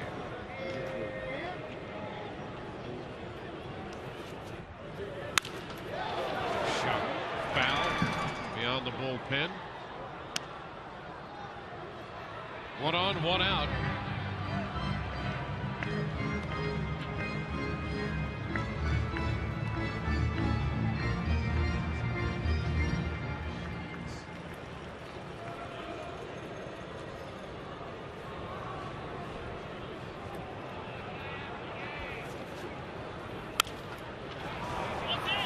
Popped up by Sean in the shallow right. Bautista handles that one. 2 outs in the 5th inning with a runner at first. Well, we talked about, Dwayne, that last half inning, how big that was for the Rays. And how about Jeremy Hellickson going out there 1-2-3 quick, giving his offense a chance to come back in here. Good start by Longoria, but Now Luke Scott up here hit a home run his last time up.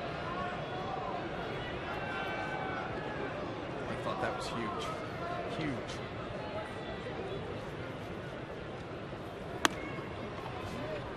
It's a little close there. Scott's second of the year. Here it is.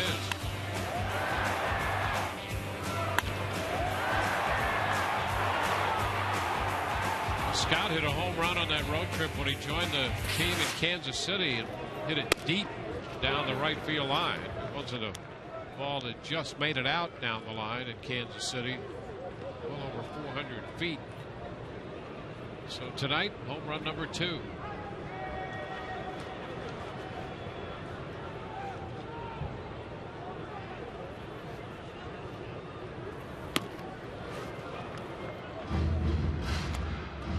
Ball, 2 strikes.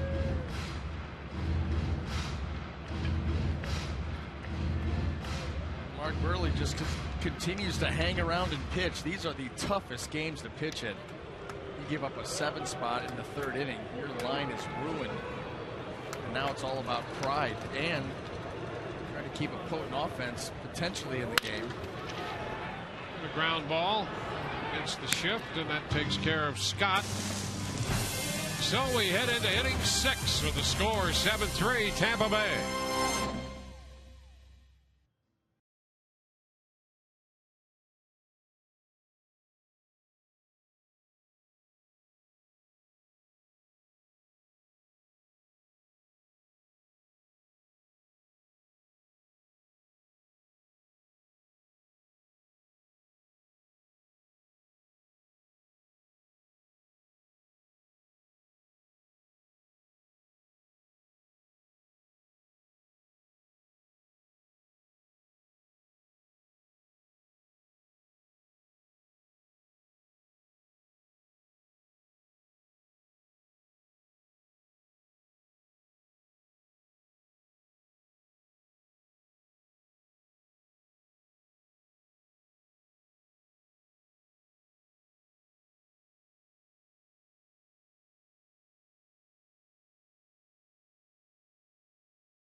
Well, the Rays open the scoring in the 3rd.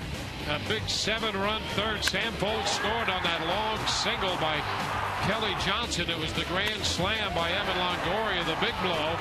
And Luke Scott with a 2-run shot to cap it all. In the top of the 4th, Kobe Rasmus hit a 2-run home run. Before the inning was over, Cabrera singled home the shortstop Kawasaki to make it 7-3. And as we head into the 6th inning, a couple changes here for the Rays. You know, Escobar will enter the game. He's going to play shortstop.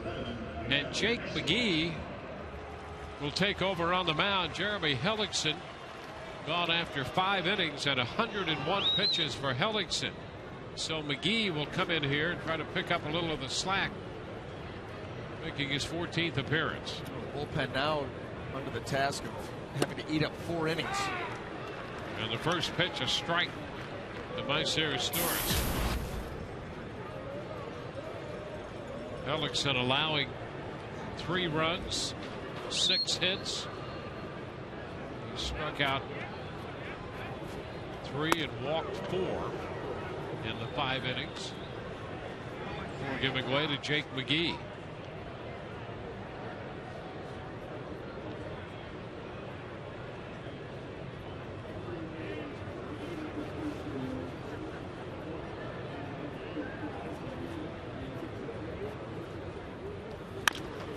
Chopper toward the middle as Roberts tries to barehand it and cannot find a handle on it. Escobar cutting behind Roberts. Escobar moving to his left, and Roberts tried to grab it in midair. No, that was going to be an extremely difficult play for the Rays to make with this ball chopped and his tourist running hard. To even grab it right there and then throw back across your body was going to be bang, bang at best. Tough ball to handle, and Blue Jays are the leadoff man aboard. It's the third time in the last 4 innings they've put the leadoff man on base, and now J.Pierre Sebia will pinch hit for Henry Blanco. Better catcher had gone 0 for 2, and now Aaron Sebia, certainly more of an offensive threat. These moves being made a little bit early in tonight's game. You just don't get the feeling that this, you know, a lot closer than 7-3. Yep. Well, he scores 7 in the third. Sometimes you think, well, maybe you'll be able to coast your way through it. That's not the case. The 3-run fourth, and the threat that the Blue Jays put up, and the power threat that's in their lineup. Joe Madden going to the bullpen, putting Escobar in at shortstop, and John Gibbons going for a little added offense here with Aaron Sebia. No, and it's one of those games where it's a lesson. You score 7 runs, you want to sit back and exhale and, okay, we got this game under control. You got to continue to push, continue to play all the way through.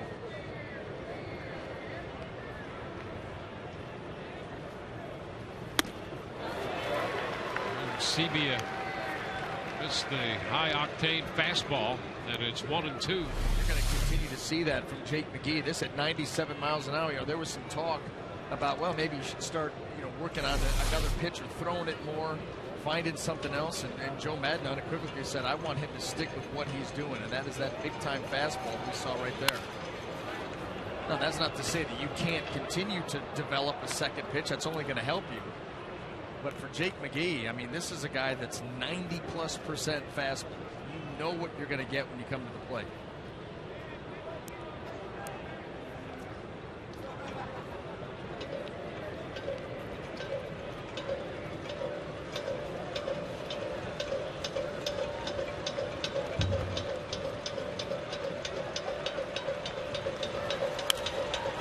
And a pop-up. Roberts calls it, makes the catch. 1 away with the runner Isura still at first.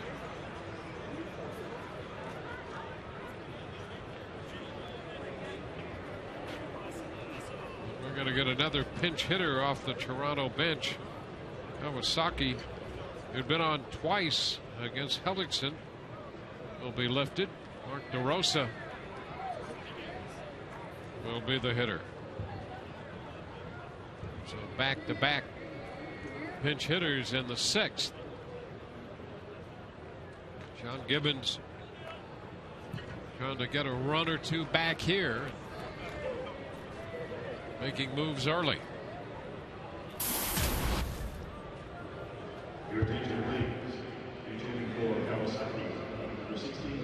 You know, when they start making moves this early, you start saying, well, why didn't they just start?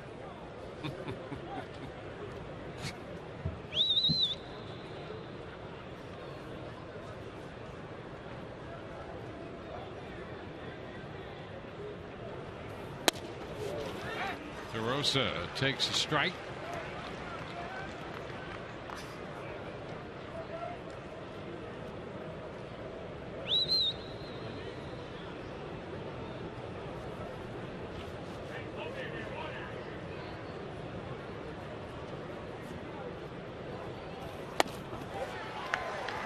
Late trying to catch up to that at 97. 0-2. Hop is back on Jake McGee's fastball. This is just jumping into the zone. Rosa with a healthy grip at it. McGee had his best when he seems almost effortless with his delivery. This one back toward the corner in right fold all the way to the wall, and that one is gone. An opposite field home run off the bat of DeRosa, a pinch hit home run, and suddenly it's a 2-run game, 7-5. Well, Mark DeRosa, he's got some pop. You don't think of him as an opposite field type home run hitter, but I'll tell you what, Jake McGee supplying all the power. And you just get the bat head out there. That ball's going to jump off the bat because of the velocity. And look how close this is down the line. Sam Folt's going to make an effort. Almost looked like it clipped the wall on the way down on the backside. Brett Laurie takes a fastball high. Oh, and here you are, 7-5. Yep.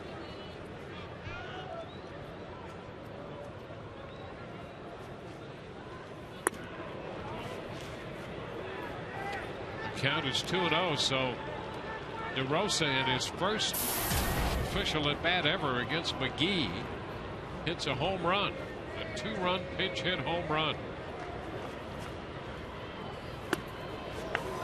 The cut by Laurie, 2-1. This is a tough matchup too for Laurie. He's got to get it started early. He's got a little hitch in his swing and a lot of movement. A lot of things going on there, and that's tough when the guy's throwing 96, 97 to get everything on time.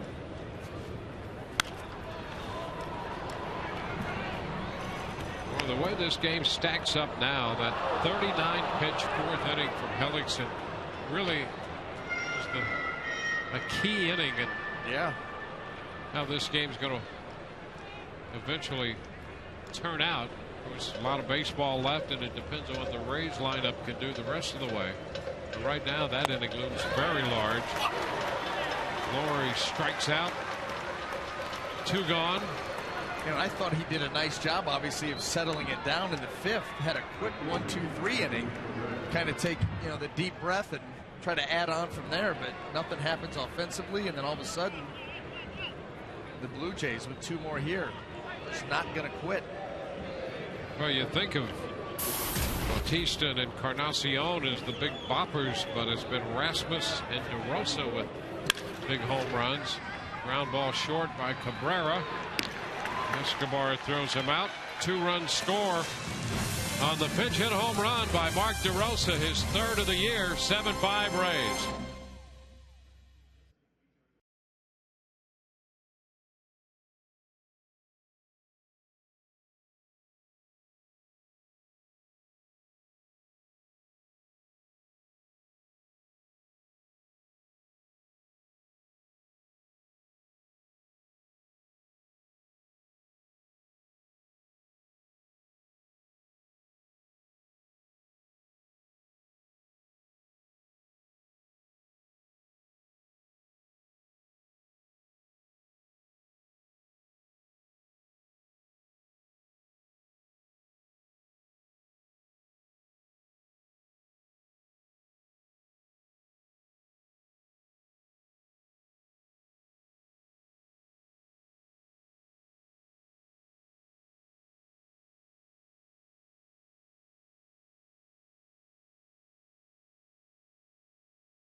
Now a 7-5 game as we go to the bottom of the 6th. Sturis moves over to play short, with DeRosa staying on to play second base. J. Pierre and Sebia, after pinch hitting, does the catching Jose Molina faces Burley, and the first pitch from the veteran left-handers in there for a strike. Molina twice has grounded out to the shortstop.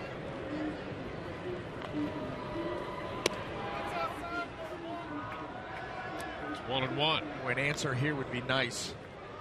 Very nice. Gotten way too close for comfort. Kyle Farnsworth up in the Rays bullpen.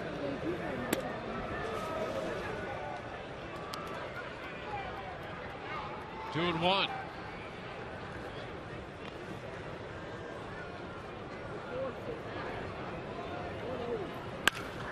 Another ground ball to short. For the third straight time, Molina's out 6-3. So one away here in the sixth. Treat your wife or mom like the special person she is this Mother's Day by spending the day together at the ballpark. Sunday, May 12th, the Rays take on the Padres, and the first 10,000 women get a Rays flower pot presented by Mosaic. For tickets, visit RaysBaseball.com.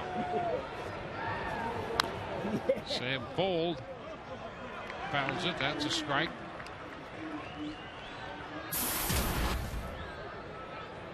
Sam 1 out of 2 tonight. All of that came in the same inning in the third. He opened that inning with a base hit, ended it when he was called out on strikes. He scored the first run of the game.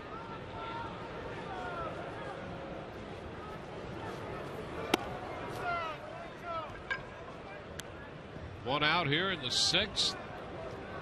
Early on the verge of making his 100th pitch of the night. Fold goes after it and strikes out. Lefty on lefty changeup. That wasn't in the best spot, but Burley sold it. Really threw that pitch with Sam Fold. That ball was up. He wants to go out there and get it, and way out in front. I'll tell you what, Burley has really settled down and started making some good pitches. Both sides of the plate.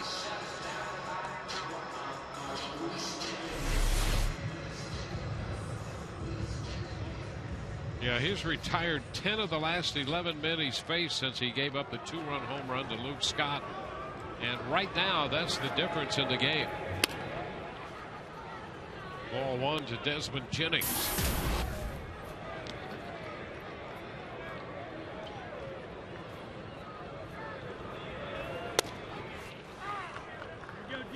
One and one.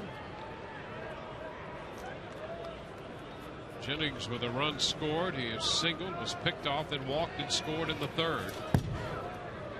He was retired on a fly ball to left in the fourth inning.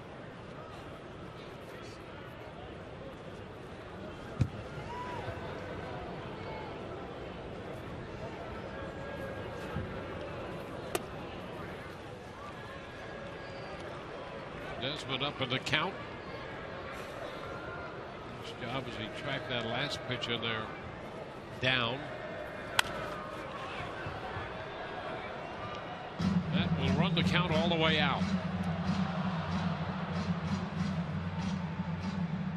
Mark Burley making his 7th start here tonight. His record is 1-2. Blue Jays have split the games he's been in the 6 starts. They've gone 3-3. He's made 403 consecutive starts, which is the longest active streak in the major leagues.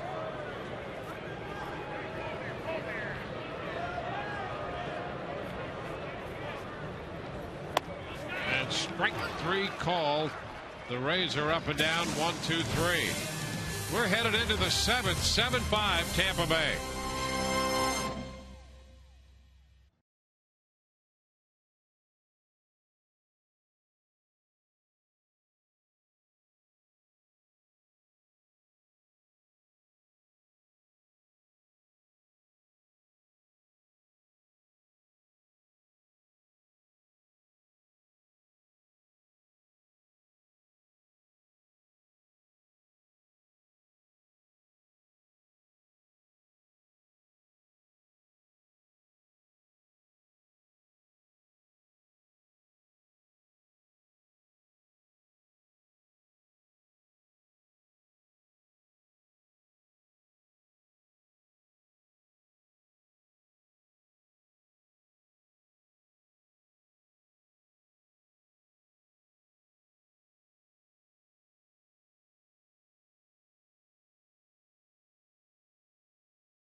On Sun Sports is brought to you by your Gulf Coast Honda dealers. Visit your Honda dealer for great lease and finance deals on fuel-efficient Hondas. And by Checkers. Feast on.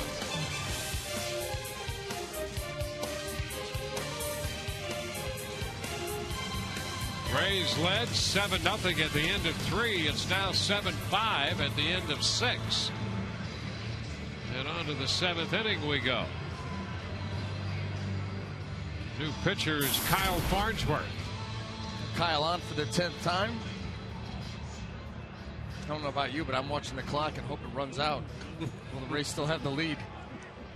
Well, it's interesting there. You know, the Rays started to make a defensive move, sort of the four corners approach, trying to hold on. Well, it's a 2-run game now. Bautista. Strike to Jose Bautista.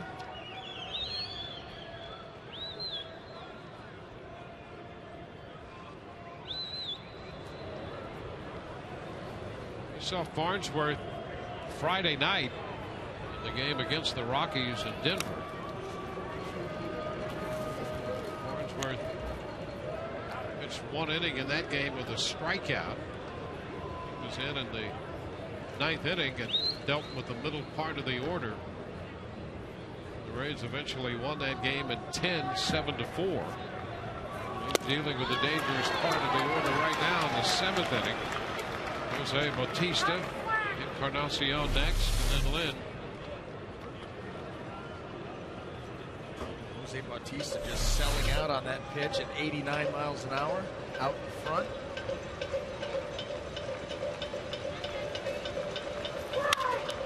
Ground ball headed up the middle. It's going to go through a base hit.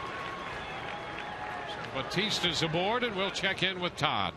Well, guess what's out for the first time this year? The All-Star ballots for fans here at Tropicana Field. We've got them right here for you. The most ballots that fans punch for each homestand will be rewarded with 2 tickets to the Hancock Bank Club. So each homestand up until the All-Star break, I think that's 3 of them.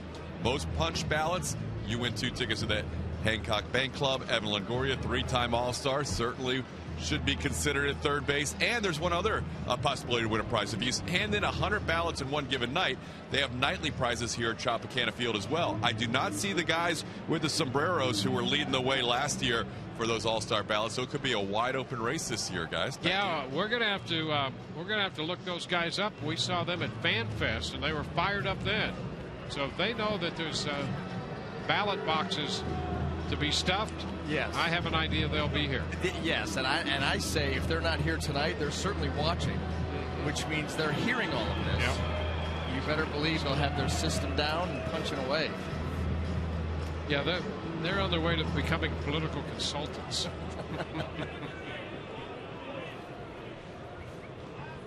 I could give them some districts they could work in. I'm sure you could. Edwin Encarnacion takes a strike, a fastball. Bautista at first with nobody out. Well, you're always concerned with, well, you can almost pick any part of this lineup for the Blue Jays, but right here, middle part, Encarnacion, you know, he came into this game hitting only .223, but he's still tied for the home run lead. He's hit 9 this year. And boy, back in the 3rd, he got a great pitch and he popped it up foul. So he's got that bouncing around in his head right now that too. Was what was that, a 2-0? I think a 2-0 fastball, pitch. Yep. middle, and fouled out to the catcher, and was very unhappy with himself.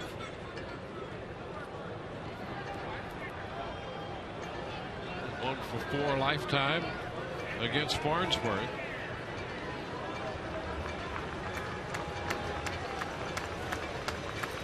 And another big cut.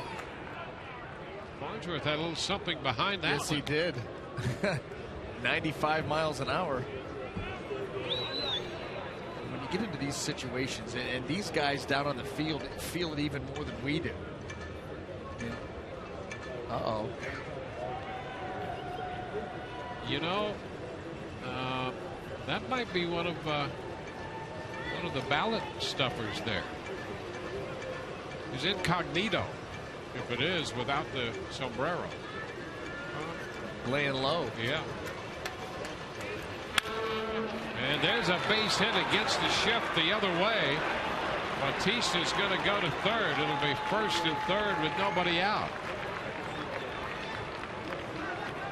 So a serious situation now here in the top of the 7th inning. Well, that was a good piece of hitting by Encarnacion. He gets a pitch that's moving away from him, down and away. The shift is on, and he doesn't get greedy. I mean, Bautista and Encarnacion known for pulling the ball. That's why the shift is over there. You're playing the odds, but he did a better job at 2-strike hitting.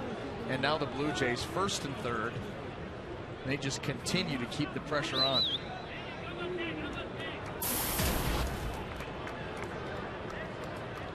Well, Adam Lind is the hitter. You can see what he's done in his career with Kyle on the mound. 1 for 10, but that hit a home run. And a shot up the right side, and that's foul. Home run distance, but fortunately for the Rays, a foul ball. That had just enough movement towards Lind that he couldn't keep it fair.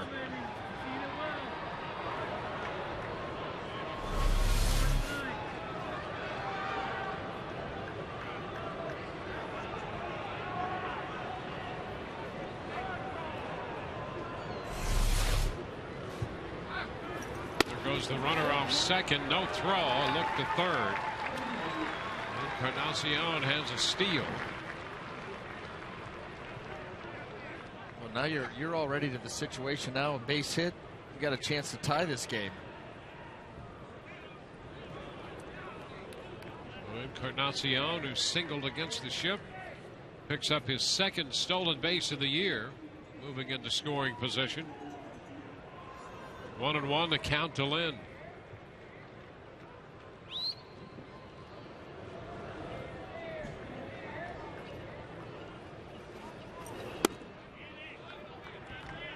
Two balls and a strike. Well, the Rays have had a difficult time holding leads, and they had a big one. A 7-run lead at the end of 3. Now it's down to 2. And with nobody out in the 7th, the Blue Jays have placed 2 men in scoring position. And a low liner, 1 hop. The runner's going to try to score. The throw to the plate, and Bautista is out of there. A low line short hop to Roberts at second, and he throws out Bautista trying to score. Well, Bautista got caught in between. That ball was scorched, and he hesitated to see if Ryan Roberts was going to catch it on the fly. He didn't. Then he picked it back up, tried to score, made him an easy target. Well, here it was. Watch him freeze.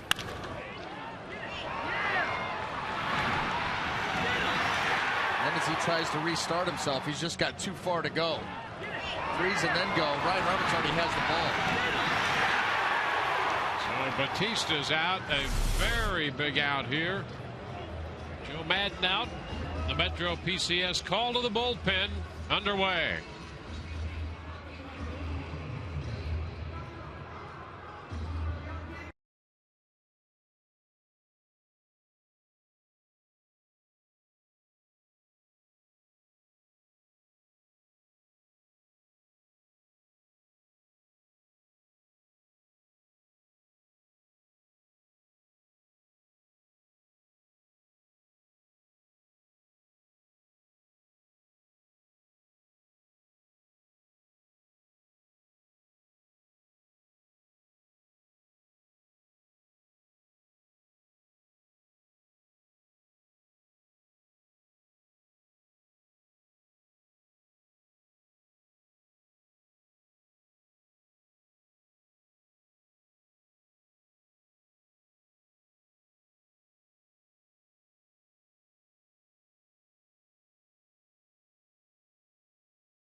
second with one out. He gives way to Joel Peralta.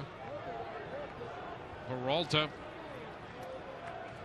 on to face the center fielder Colby Rasmus.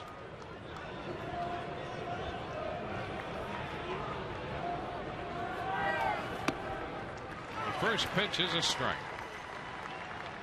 Ellickson for 5, McGee for 1, Farnsworth for a third, and now Joel Peralta.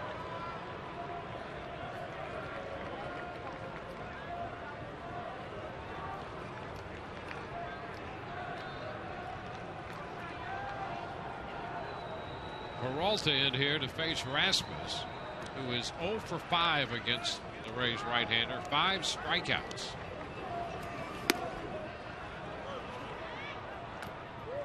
1-1 count. I think that made Joe's decision easy. I think it did.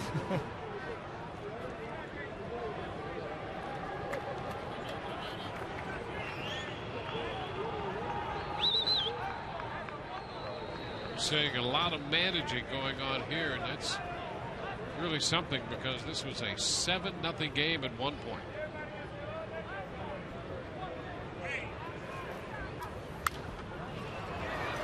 Foul ball, runs the count to 1-2.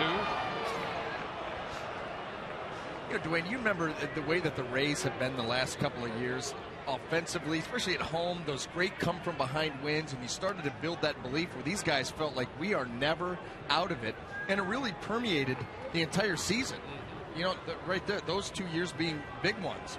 But it's all of a sudden this year, because of the leads that have been given up, it's like all of a sudden when the Rays get a lead now, few-run lead, it's like that's all they can think about. And we're starting to see those leads given up in these games. This stuff never happened before. 7-0 lead, it was a lock. Now you're in a dogfight. And a cut and a miss. He strikes him out again. How about that? Peralta has faced him 6 times.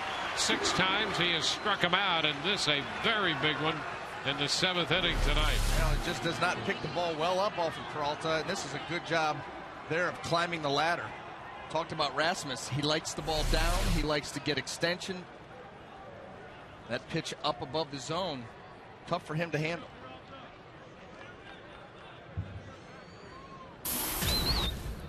Stouris up there.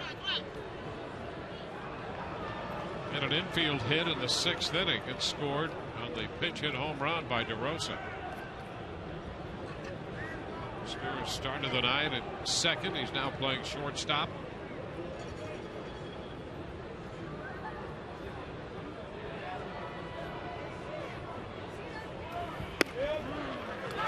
And the first pitch strike. Breaking ball.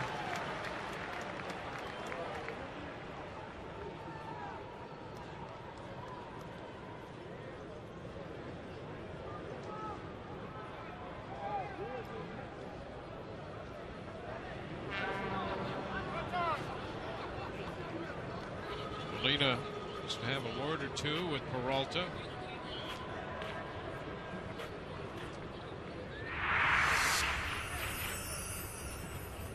Now the Rays have 7 runs, but the Blue Jays have been retired in order in only 1 of the 7 innings they've hit tonight. 2 men on with 2 men out here in the 7th.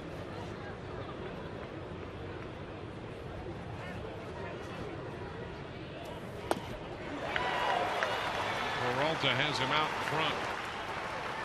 And that coming from an offense, you see Peralta here, good pitch, good split. From an offense that scored 10 runs yesterday, but in the 4 previous games had scored 1 or 0. Struggling mightily. And a big day yesterday, and all of a sudden tonight, a nice night. So far, not enough.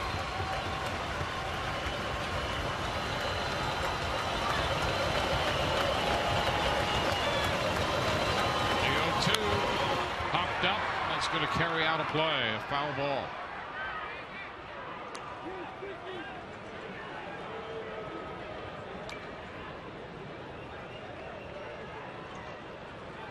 Peralta came into this game with Encarnacion at second and Lind at first. We got Rasmus on strikes, now ahead in the count against the Stewards.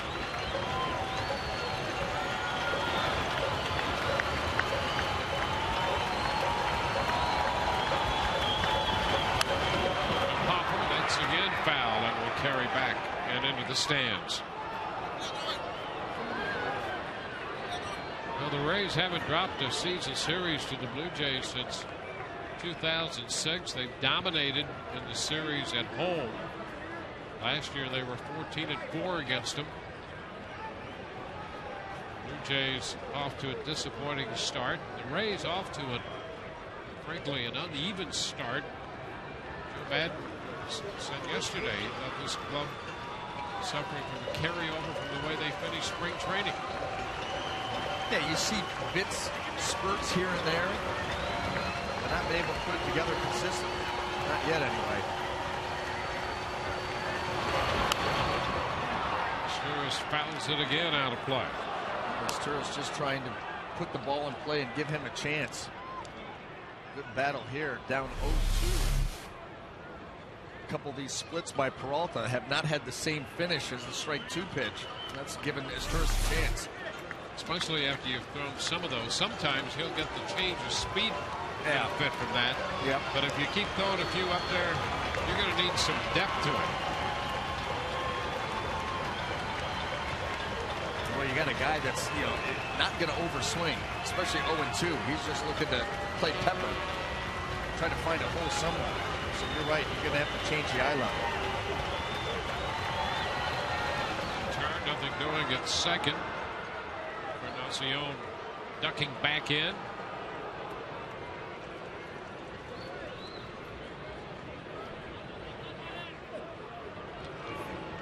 Peralta taking his time, building the drama a little bit. Stewards waiting in the batter's box. Fly ball center field. Jennings is there and he makes the catch. Well, he came in with a fastball and he gets him, leaving 2. Rays lead 7-5.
Brought to you by H.H. Gregg. Rays lead 7-5. Fans have had their 7th inning stretch here at Tropicana Field tonight. This field, Rogers will take over on the mound for Mark Burley. 16th appearance for the Toronto right-hander. Burley worked 6, gave up 7 runs on 9 hits.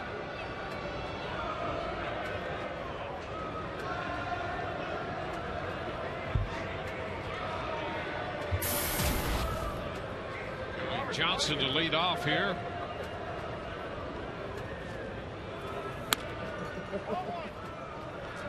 Upstairs, boy, the Rays have had to hold off the Toronto Blue Jays tonight after holding a 7-0 lead.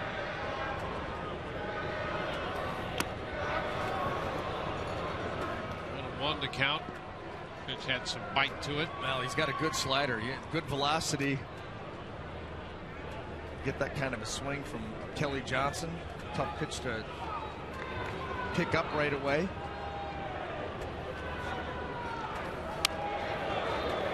It stays way high. Live arm. 2-1.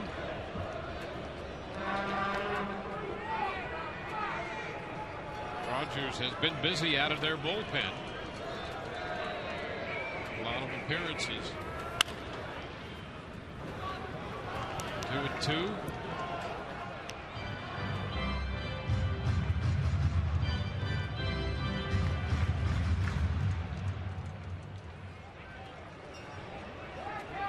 Johnson, 2 hits tonight with a run batted in and a run scored. Just managed to make contact to stay alive on that pitch breaking down and in. Yeah, and that's late break. That is late break. When he started to commit to that pitch, thought that was going to sneak under his bat. Ground ball, that's going to go through into right field. Well, he got that pitch that did not have that great break to it. Well, he threw a couple of them that were almost unhittable. Well, and you keep seeing the same pitch in the same spot. This one stays up in a hitting zone. That's the danger of just going breaking ball, breaking ball, breaking ball to the same spot. All it takes is one to miss, and that's why Kelly Johnson doing a nice job of fouling those pitches off and giving himself a chance. It works out for him. Kelly's 3 out of 4 tonight. Here's Ryan Roberts.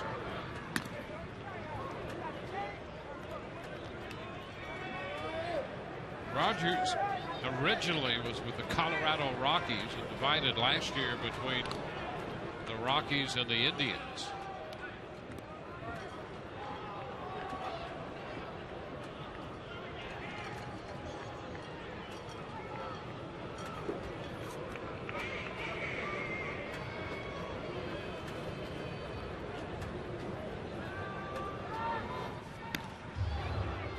First, Roberts the hitter and Johnson the base runner. Each team now with 10 hits.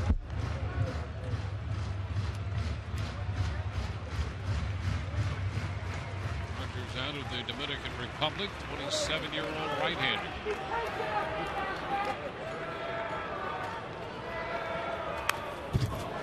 Good cut by Roberts on a fastball. A little piece of it. Strike one.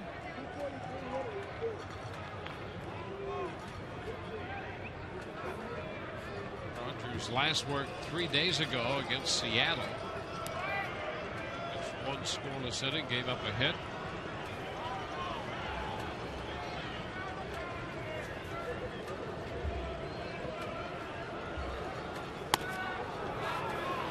It was 1-1 with Ryan Roberts.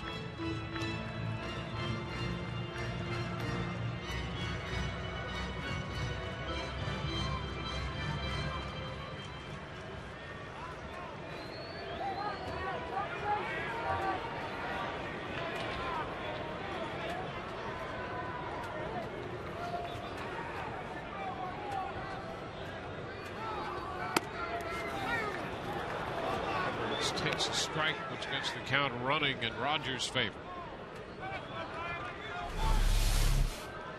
Coming in here with the fastball, this is a borderline pitch. We've seen some called, some not called, but now in this 1-2 count, it really opens up after coming in twice with that fastball, the outside part of the plate for that very good slider that Rogers has. And the pitch is fouled back. Just keeps coming at him with the heater. Wants to do that, let Roberts run into one of those, get a couple runs back. Roberts was spotted in the number 3 position in the Rays lineup. The left-hander Burley starting. He walked and singled off Burley. Also grounded out to third. And a nice take there as he did come back with a slider, but it was low. 2-2.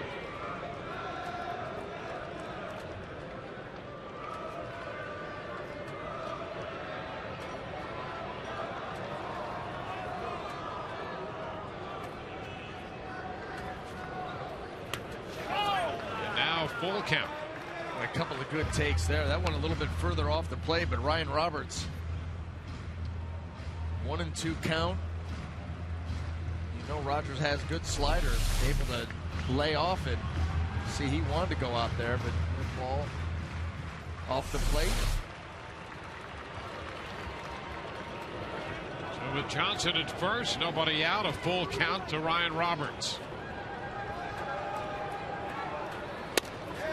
Strike three call. Roberts had thrown the bat away, thinking that pitch was wide. He's called out on strikes. Now this was the best of the bunch. Rogers goes right out there. I think Ryan Roberts was just trying to sell it. Knew that pitch was going to be close, so hey, yep, all four.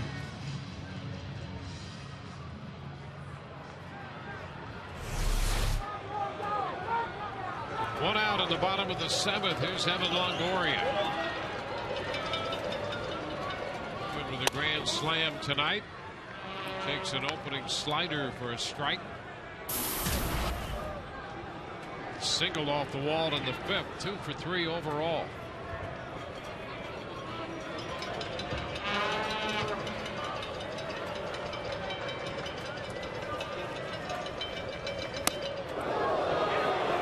Stabbing there, and that went up in the mid-90s. Pitch in to try to keep him off the slider away, maybe. Boy, how did that miss the jersey? Right above the belt.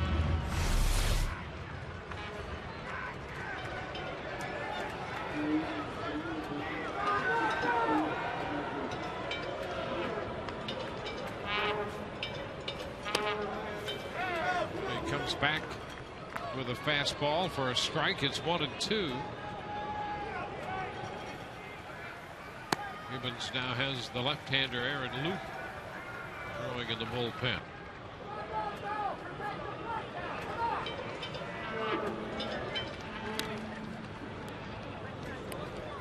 Johnson single. Kelly Johnson, by the way, in his last 7 games has hit 10 runs and is hitting .414 now. He's 3 for 4 tonight.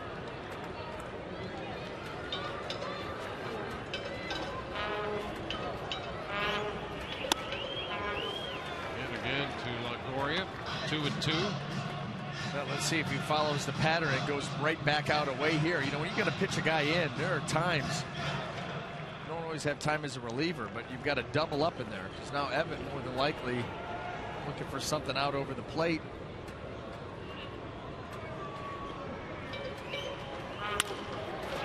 2-2. He reaches out and lifts a fly ball shallow center. And Rasmus makes the catch on that one. So he got him with a slider. 2 gone. Well, the same 2 teams tomorrow. And here's what's coming up on tomorrow's Rays Live. The pregame show presented by your Gulf Coast Honda dealer. Feature on the Rays offense. Kelly Nash with the tweet of the day and BA's breakdown. That and more on Rays Live, presented by your Gulf Coast Honda dealer. James Loney with a man at first and 2 outs.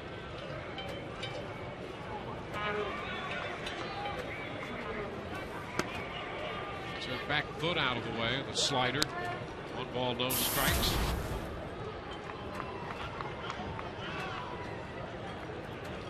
Loney does have those 15 at-bats against Rogers. 3 hits. 1 of those hits a home run.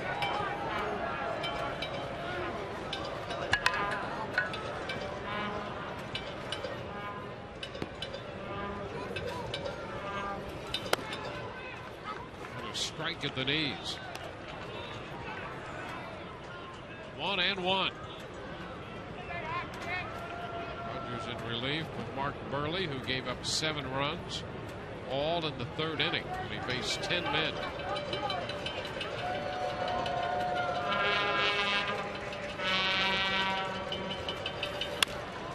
Chop back glove by Rogers, and his toss to first, retires the side leadoff single. The Rays leave the man aboard, and they lead 7-5.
Rays led 7-0 after 3. And the Blue Jays scored 3 in the 4th and 2 in the 6th. And our Chevron matchup for Game 2. Jay Happ will pitch tomorrow for the Blue Jays, and Roberto Hernandez on the hill for the Rays, looking for his 2nd win. Well, the 2nd in the line of 3 straight lefties that the Rays are going to see from the Blue Jays. Ricky Romero scheduled for Game 3 of this series.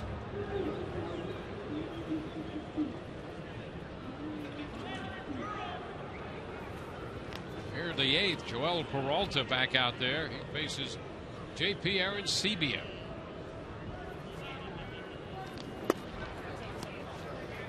Arancibia entered the game as a pinch hitter in the 6th and popped out.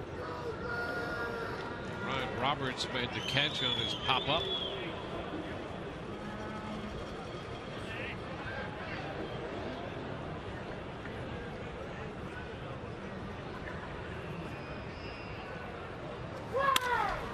A low liner that gets by Escobar, rolling into shallow left.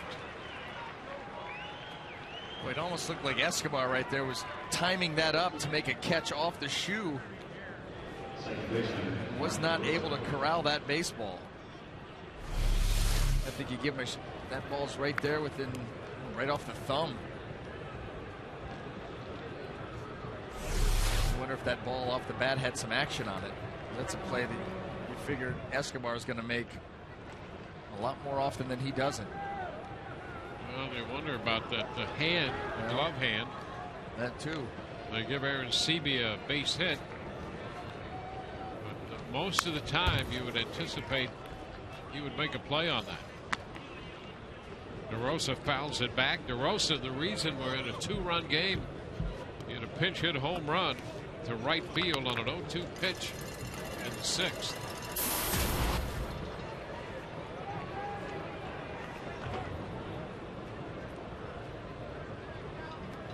Peralta, 2 outs in the 7th inning, and it started the 8th.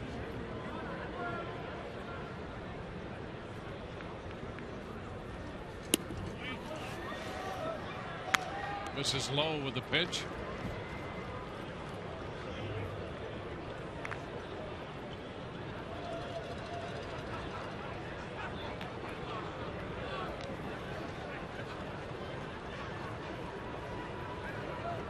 Peralta facing DeRosa for the first time.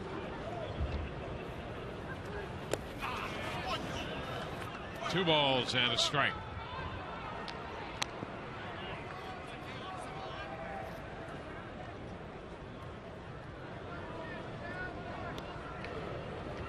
Well, the extended 4th inning, the Blue Jays scored 3 after the Rays scored 7 in the 3rd.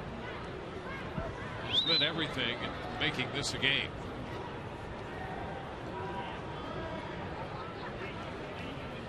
Two and one.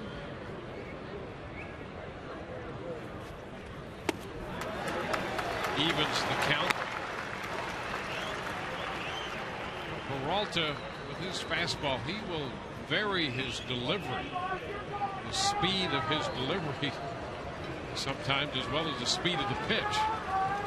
He's very deceptive. He's another one of those guys too that's willing to throw any pitch in any count. Never can get a real good read on what he's going to do.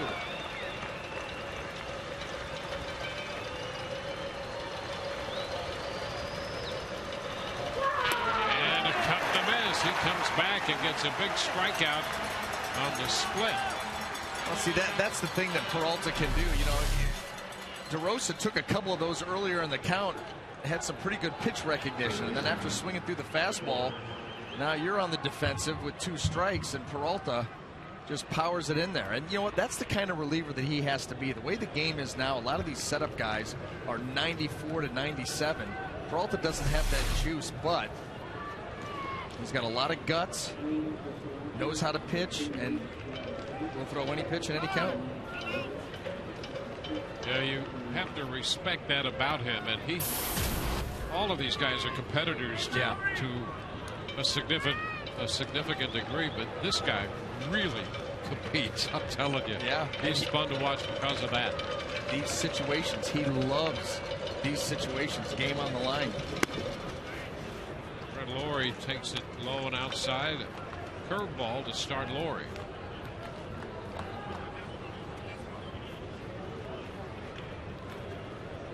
That's the other thing. He's so deliberate out on the mound. He doesn't rush into pitches. He lets the, throws one pitch, lets the dust settle. Okay, I want to do this. Goes about doing it.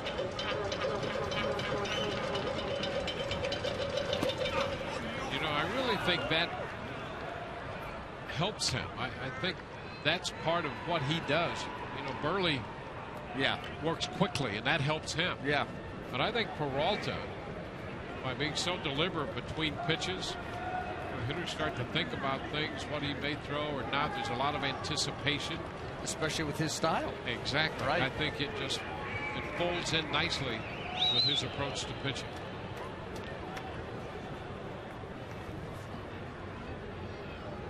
And a strike. He'll give you the breaking stuff. He'll give you that split. Sometimes it stays up, but the change of speed, he'll take some time, and then he'll come back, and all of a sudden there's a 90-mile-per-hour fastball right on you. You take it for a strike. Take it for a strike, or some guys are swinging like it's 95. Yeah. He just kind of lulls you to sleep. And he's like, well, curveball for ball 1, ball 2. Certainly, I'm not going to get a 2-0 heater. Well, you did. 2-1 now. And boy, that was close. He really would have loved to have had that pitch. Yeah, borderline fastball down and away. Telling you, that was very, very close right there. Now 3-1.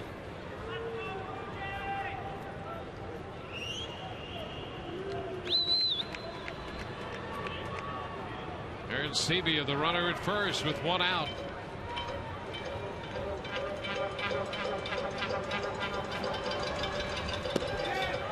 And he walked it. Didn't give in. He threw him a 3-1 breaking ball. So that pushes Aaron Sebia up to second. So Laurie walks, and Joe Madden takes a walk as well, coming out of the dugout and headed to the mound. Melky Cabrera is due up. The Rays have Rodney in the bullpen. A Metro PCS call to the bullpen coming.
6-5 ball game.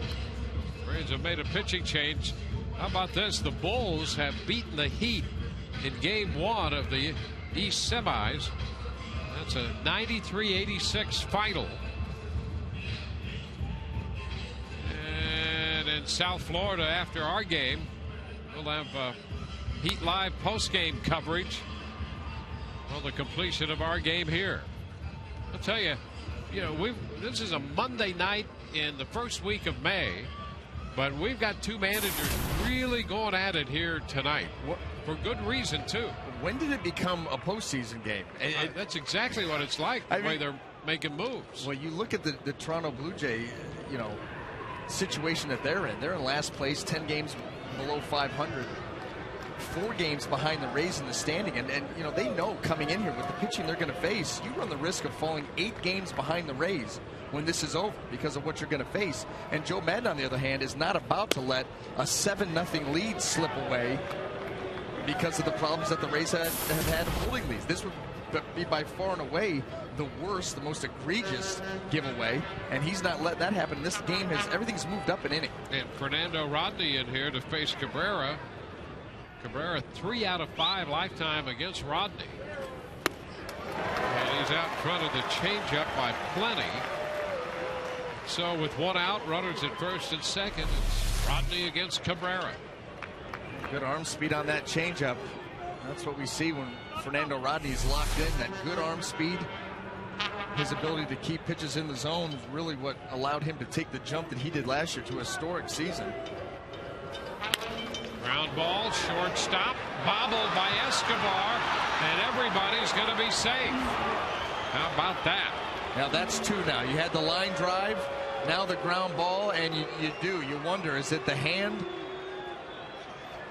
Had a little apprehension to stick it out there, but 2 plays that Escobar you expect him to make, not being made. This is as tailor-made as it gets. Well, it's a double play ball that results in no outs at all. And with Cabrera reaching, Rajah Davis will come on to run for him. So again, 2 men in scoring position, and the pinch runner Davis would represent the potential go-ahead run. And the hitter is Jose Bautista. It's getting very sticky here in the 8th for the Rays.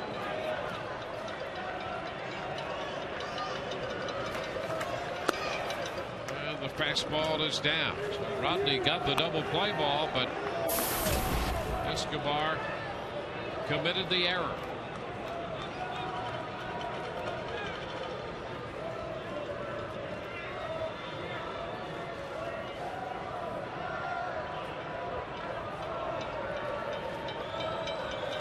Hot shot, look out. He hit that ball hard, foul. He whistled that. Wow, is right. It wasn't all that close to Luis Rivera, the third base coach, who's out of the coaching box, but he was still moving as fast as he could. I think the wind hurt it. coming by blew him back. I think that's probably right. 1-1 the count.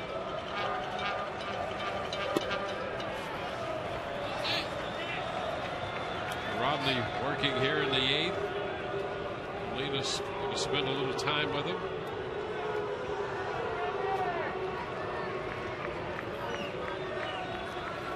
Aaron Sebia is the runner at third. Laurie the runner at second. Davis running for Cabrera. On base at first.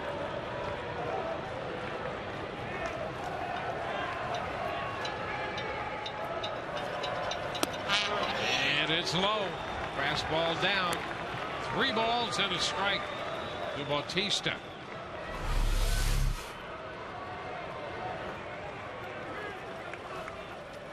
Bautista 2-4 with a couple of walks in matchups against Fernando Rodney. And he's ahead of the count 3-1 with the bases loaded and 1 out of the 8th. And a fly ball into right. Cole is there to make the catch. Here's a tag. Aaron Sebia will score. Over to third goes Laurie. Now it's a 7-6 ball game as Batista drives in the run. Well, let's take a look at the sequence. Bases loaded here. Big matchup. One down and away, and that ball gets shot. Landon's going to miss with a couple more. This fastball on the plate, but below. Now count fully in favor. And line drive, right field, going to score Aaron Sevilla. It's the second out of the inning. Here's Edwin Encarnacion. And the fastball is a strike around the knees. Encarnacion got a base hit against the shift in the 7th inning. Roberts shaded toward the middle at second.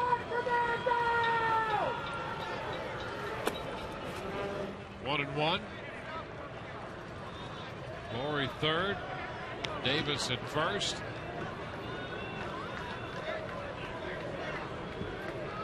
The Rays holding on to this lead by one slim run.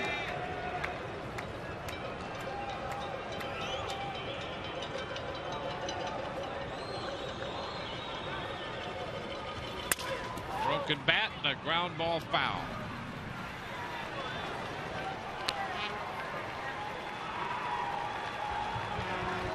Sevilla opened this inning with a base hit. He has scored, and that hit was a low liner to short, but Escobar had to get by him.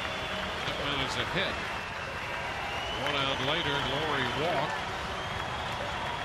Rodney came on and got the double play ball from Cabrera, but it got away from Escobar. Batista delivered a sacrifice fly. 1 and 2 on Encarnacion. Ground ball third. Long throw by Longoria, but he's going to get it there in time to retire the side.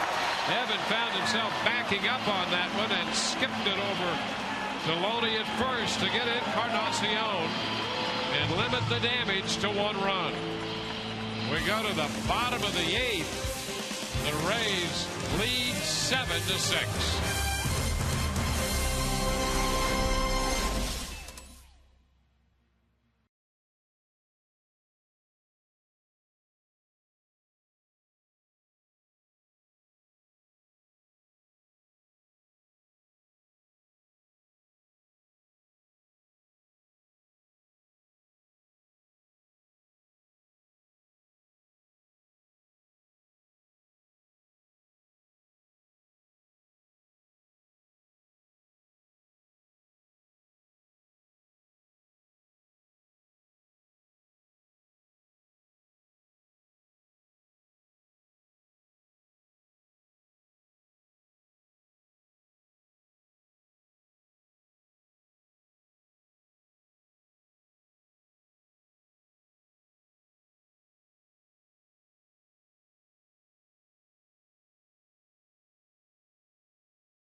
Off the bat of Encarnacion, not a certainty, but if it's going to be a little questionable, you want this guy involved. Yeah, but this is such a heads-up play. Him going back like that, momentum is going back towards left field. So rather than reset himself, he just throws that ball onto the turf, lets it bounce over there a couple times, and knows that James Loney, very sure-handed, can make the play. He had to move back so quickly towards left field that to regather himself, take a crow hop and fire that ball across, he didn't feel like he had the time to do that. And very heads-up play and using the turf here, and a good fielding first baseman. I'll tell you what, big-time play. You know, Escobar leading off the 8th, hits a little chopper down to first. Encarnacion takes care of that play unassisted. Here's that play again in its entirety. Couple of skips and right across Deloney. Well, you know you got a guy over there that can handle the glove. And that wasn't like he one-hopped it. He just threw that ball into the ground, said, listen, it bounces twice or rolls to him. I know he'll make the play, but I'm going to get him the ball on time. Luke Scott facing Darren Oliver. The strike. Oliver, 42 years old. Had Blanco behind the plate to start this game. That battery combined is 83. How about that? 1-1 to count. Well, Luke's 2-run home run to cap that big 3rd inning when the Rays scored 7. There's Davis pitch running and staying on to play left. Home run, the difference in the game is run. Fouls it back. 1-2. That dislodges Aaron Sebia's mask.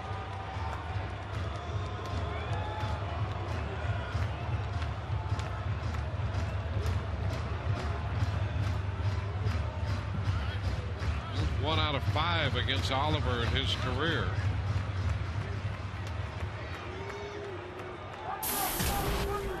Oliver's retired Escobar.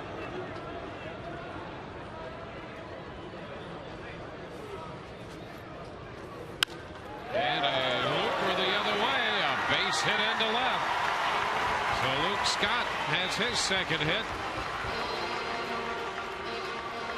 The Rays pick up their 11th hit.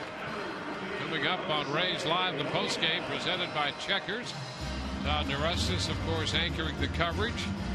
We'll break down Evan's big night, Joe Maddon's press conference, and Kelly Nash with interviews from the clubhouse. All on Rays Live, the postgame presented by Checkers. Scott aboard, Jose Molina, and he drives it toward left center field, and on the run is Rasmus to make the catch. Rasmus running a straight line into left center, grabbed it, closed the gap. Oh, that's it. He took a very good route to this ball. It looked like he had another gear, too. That had a chance to get down.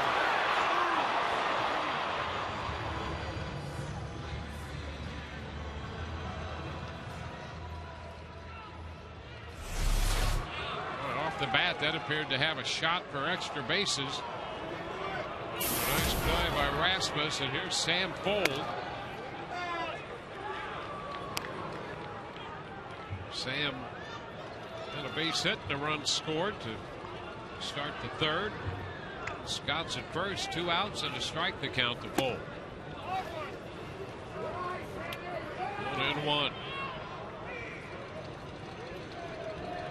7-11-1 for the Rays, 6-11-0 for the Blue Jays. And Scott heads to first, heads to 2nd, and a balk with the throw to first from Oliver, but he balked. It was his step. It was his step. Yeah, he said right there, I tried to. He picked the leg up, saw that he was going, and actually put the foot right back down, but that was considered towards home plate. He didn't make a definitive step towards first, and that made for a very easy call. He tried to sell it. Well, his mind was willing, but that front leg was not. I mean, you make the move toward the plate, the leg's going to go toward the plate. That's not easy to do, but he just did. That's impressive for a 40-something.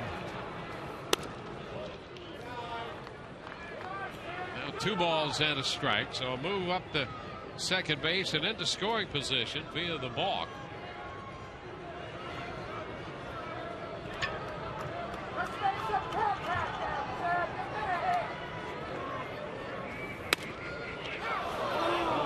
Strike called on him. Pitch a little bit away, and it's 2-2.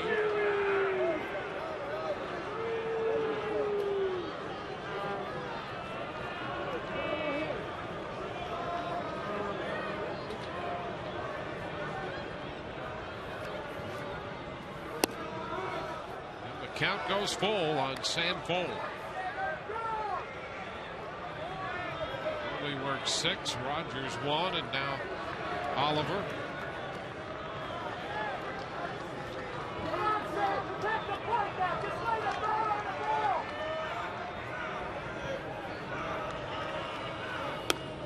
And Fold walks. The pitch down. So 2 men on with 2 men out. The Rays will get back around to the top of the order. Come out for the Star Trek night. Stardate Friday, May 10th, and celebrate the release of Star Trek Into Darkness. Watch the Rays Enterprise take on the Padres in a special seating section and receive a Star Trek t-shirt for $25. Visit RaysBaseball.com/Star Trek for tickets. Not doing so would be highly illogical. Want to know the count to Desmond Jennings. Well, the Rays would love to carry another run or 2 into the 9th inning, leading 7-6 in the bottom of the 8th.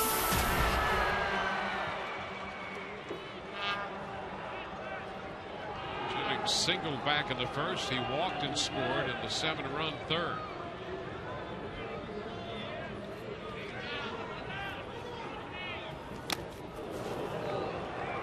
I'd like to see that pitch again. They tried to cut that ball in on Desmond. That ball stayed middle.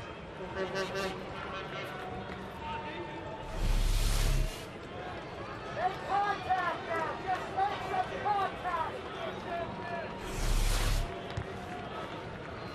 1-1. Ground ball headed to short. Juris will get the force at second base, and that was close. Fold hustling, trying to beat the play, and that was very close at second to retire the side. So the Rays in the 8th get a hit and leave 2 and lead 7-6.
Seven 6.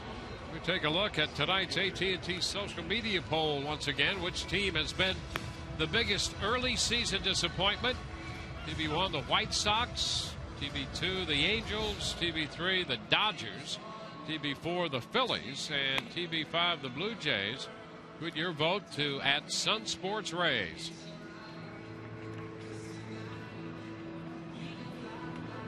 On to the 9th inning. Evan Longoria made that last play at the top of the 8th to get Edwin Encarnacion, stranding 2 Toronto base runners. Fernando Rodney out to start the 9th inning as well. Adam Lind, Colby Rasmus, and Osiris Sturis will do up. Rodney got credit for 2 outs in the 8th. So he'll be looking for a 5-out save here. And the pitch to Lind is wide, a fastball at 97. 1 ball, no strikes. Well, that's the range that you want to see him in. There have been times where his fastball's been 93, 94.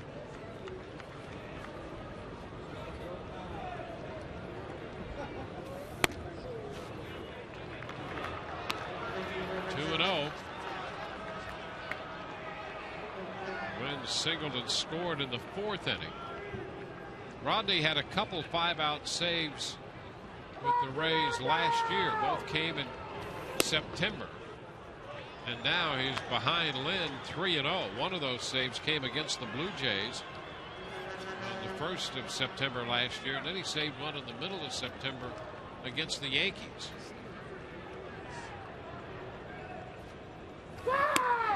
And that's a strike. 3-1.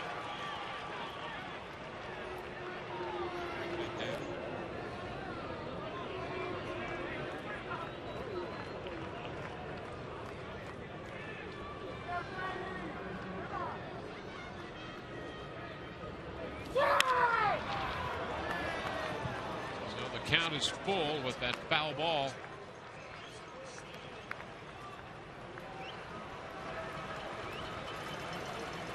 Rays leading 7-6 here. Red Sox batting in the bottom of the 8th, tied with the Twins 4-4.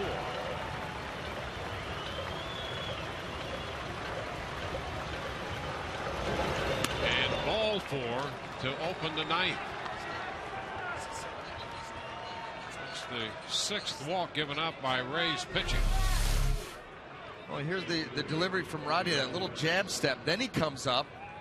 This ball ends up fading outside. You know, we've seen him do that a couple of times, almost like David Price, where David Price steps forward and then delivers the ball to the plate, but he hasn't done it on every pitch.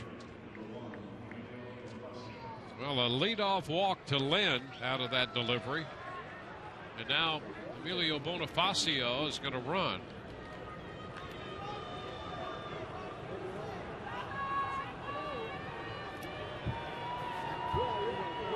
Bonifacio, very good base stealer, very good base runner.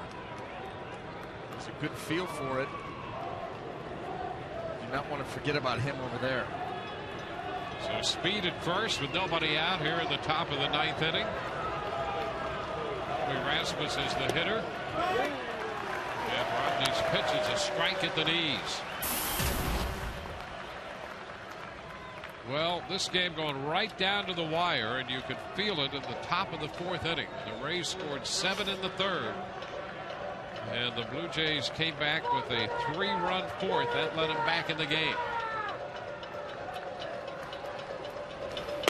Rasmus bunts, jabs at it, go to first. Very close down there and safe the call, says Marty Foster. Boy, Bonifacio had that big secondary lead, and Molina made it very interesting down there. Yeah, you got to make sure the ball is down. It's not. You see the jab step towards second, and that's what gave Jose Molina an opportunity. Able to get that hand to the back edge of the bag. A 2-strike count to Rasmus. 1 ball, 2 strikes. And I'll tell you what, another reason this game ended up tightening up so much is after that 7-run inning that the Rays had, Mark Buehrle really settled down and gave his offense a chance to close the gap. Tough game to pitch in for him, but pitched well out of it. There goes Bonifacio. The pitch is a ball to throw. Skips away and into center field. Bonifacio winds up at 3rd base. It's a steal for Bonifacio. And the throw skipped by Escobar. It'll be an error charge to Molina on the throw. Good jump there by Bonifacio. Molina quickly getting it down there. That ball, little short hop off of Escobar. And that gave Bonifacio every opportunity to get to 3rd base. So now the infield will come in with a 2-2 count on Rasmus. And popping away from Molina. That registered at 99. Something extra behind that one from Rodney, but the count is now full. Look at the location of this pitch.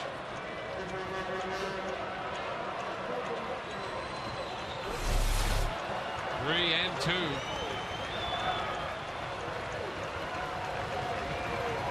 And he got him. He struck him out swinging on a 3-2 changeup. 1 away.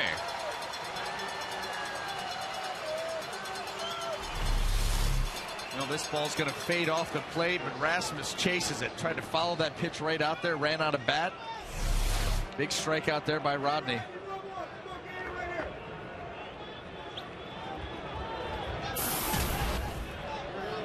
Field still in with Myceris at the plate, and Speed and Bonifacio down at third.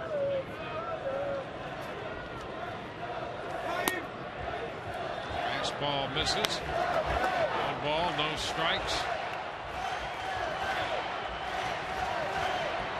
Maybe right in the bullpen for the Rays. Steve Delabar been throwing in the bullpen for Toronto.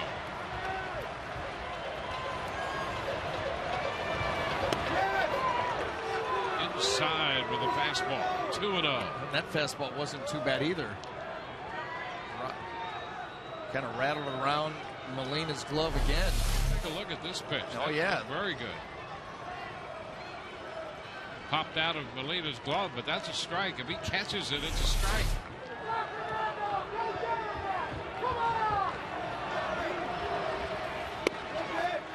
There's a strike. 2-1.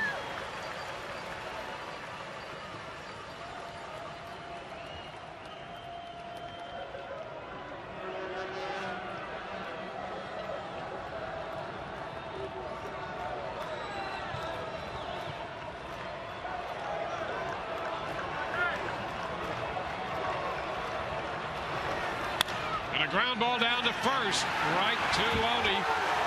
Bonifacio has to remain at third, sharply hit, but Loney was right there. 2 gone.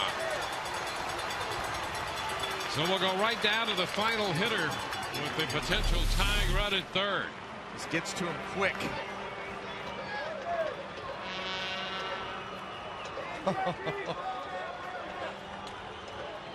How about this thing? I mean, come on. What a game. What a game. JP Arancibia is the hitter. And the first pitch is a fastball outside. Arancibia entered as a pinch hitter in the 6th. Popped out, then he singled and scored a run in the 8th. And here he is batting again in the 9th inning. Crowd of a little over 9,900, and they're going to be vocal here. Upstairs, 2 balls and no strikes.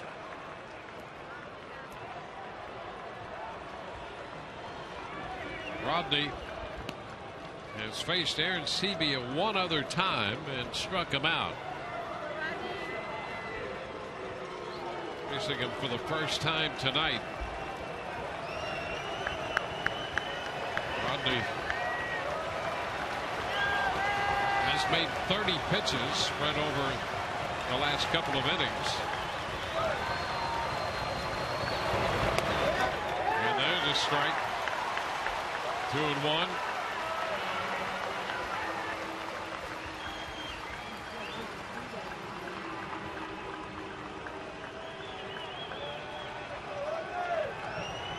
Bonifacio walked, stole second, went to third on the throwing error.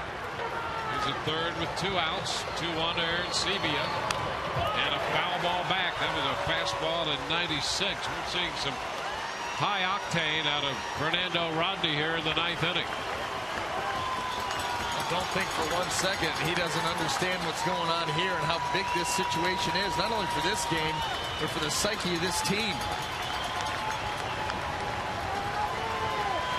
He's made 32 pitches. This is far and away his highest pitch count in any one outing he's made for the Rays. Most in any other outing was 29. The 2-2 to Arancibia. And a drive back into deep left. Johnson will go back, and that ball is gone. Arancibia turns around a 97-mile-per-hour fastball and hits it out to give Toronto an 8-7 lead. Unbelievable.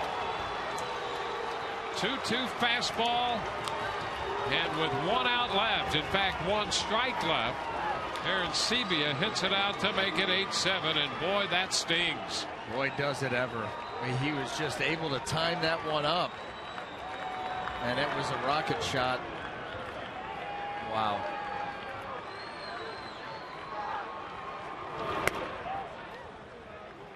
Well, DeRosa takes the ball.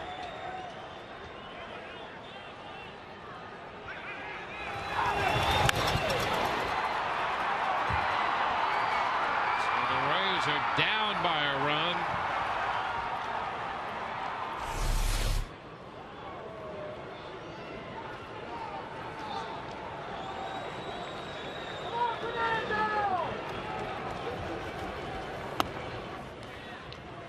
Two and 0 the count now to DeRosa.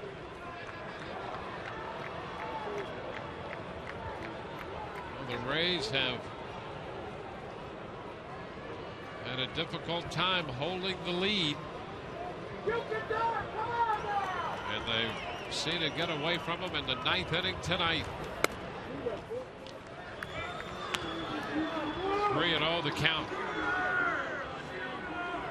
Well, now you wonder if he loses DeRosa, how much longer does Joe go with him? This will be the 37th pitch made by Rodney, and ball 4. So DeRosa, how about this? A couple of the guys utilized as pinch hitters have delivered home runs for Gibbons tonight. DeRosa homered as a pinch hitter in the 6th. And Aaron Seavey, who entered as a pinch hitter in the 6th, has homered here in the 9th to make it 8-7 Toronto. Jamie Wright's down there in the bullpen. And Joe Madden comes out for the Metro PCS call to the bullpen.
Brought to you by Chevrolet. See your local Tampa Chevy dealer. And by Just For Men Auto Stop, the foolproof way to get rid of gray. The Rays have little by little seen that 7-run lead threatened, and now it has disappeared. 8-7 Toronto on the Aaron Seavey home run.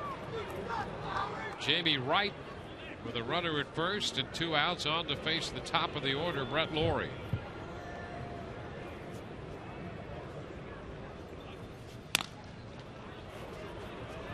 DeRosa back in at first.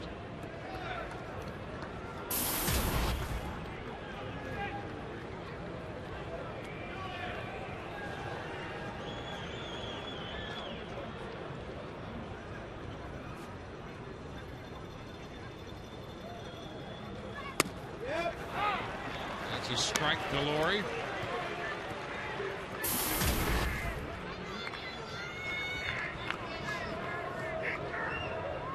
Eight runs, 12 hits for Toronto. Again, a move to first on DeRosa. Rasmus homered. DeRosa homered, and the big blow, Aaron Sebia, a 2-run homer in the ninth.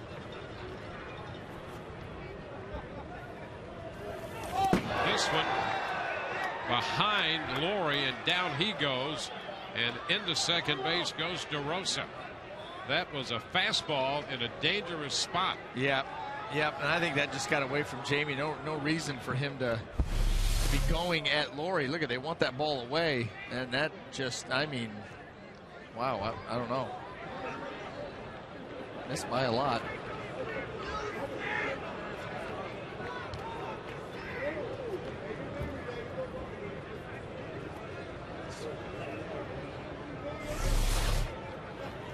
One and one to count. I'm telling you, that'll keep you loose. I think all of his misses this year combined weren't by that much.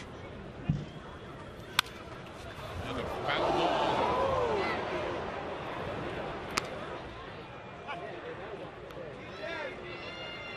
He fouled that one.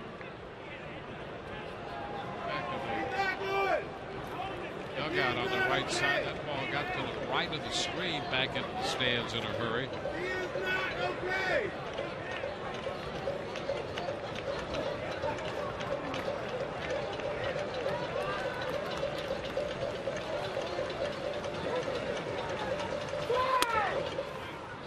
Stairs. 2-2.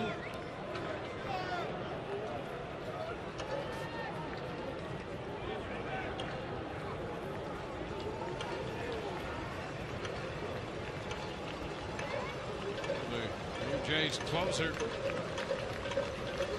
Casey Jansen. He's ready. Swing and a miss. Laurie on the breaking ball, and you can't claim him there.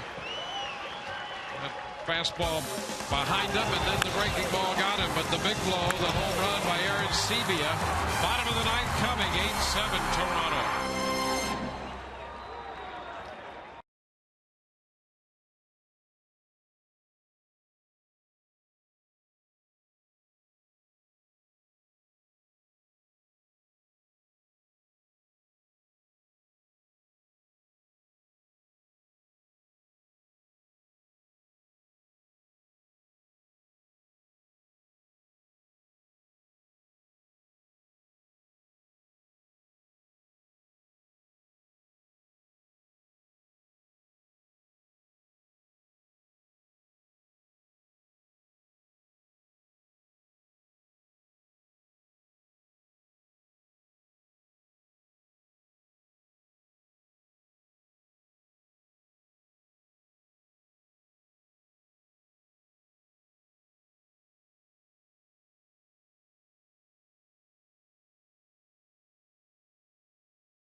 The Tampa Bay Rays and may not be reproduced or retransmitted in any form, and the accounts and descriptions of this game may not be disseminated without the express written consent of the Tampa Bay Rays. Well, the Rays in the bottom of the ninth have Johnson, Roberts, and Longoria due up, and they're going to face Casey Jansen, and boy, has he been good. Billy Johnson takes the first pitch, and that's a strike. Try these numbers on for size for Casey Jansen.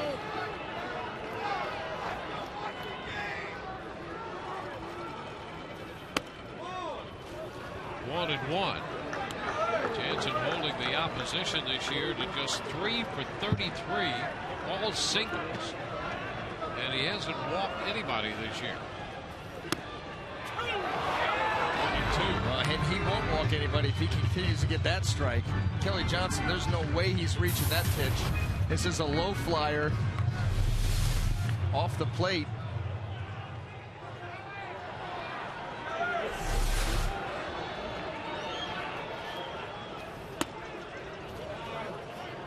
Two balls, two strikes.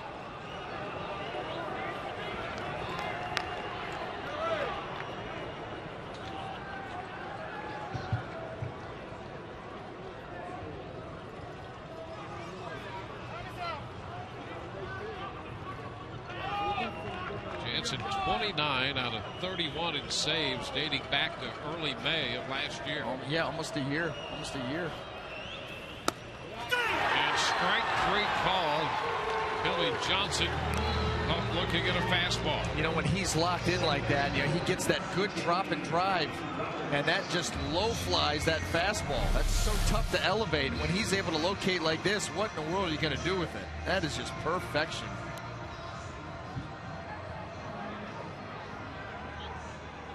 Here's Ryan Roberts.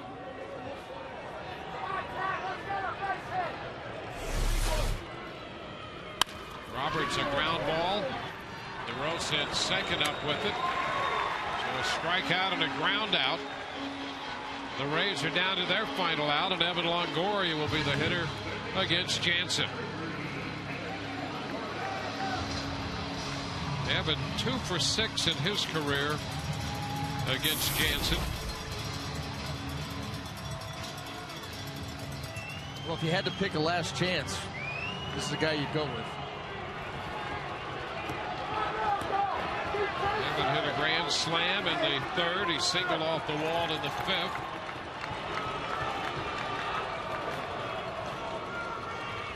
And the pitch is lined up the left side, foul just outside the left field line. Since that third inning, by the way, the Rays have picked up a grand total of 3 hits. Longoria's single off the wall in the fifth, a base hit to open the seventh by Kelly Johnson, and the one-out base hit by Luke Scott in the eighth.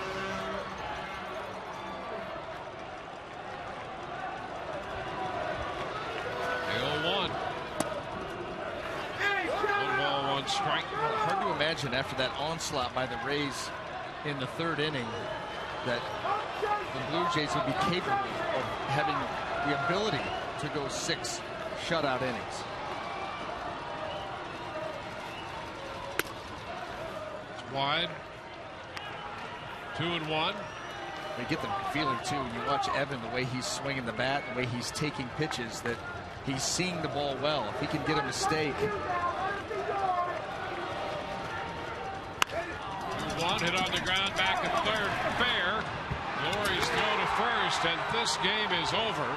The Rays go down 1-2-3 in the bottom of the 9th inning against Jansen. And this is a tough one to take for the Rays tonight. An 8-7 final. The Blue Jays with 2 in the top of the 9th on a home run by Aaron Sebia take this game 8-7. Back in a moment.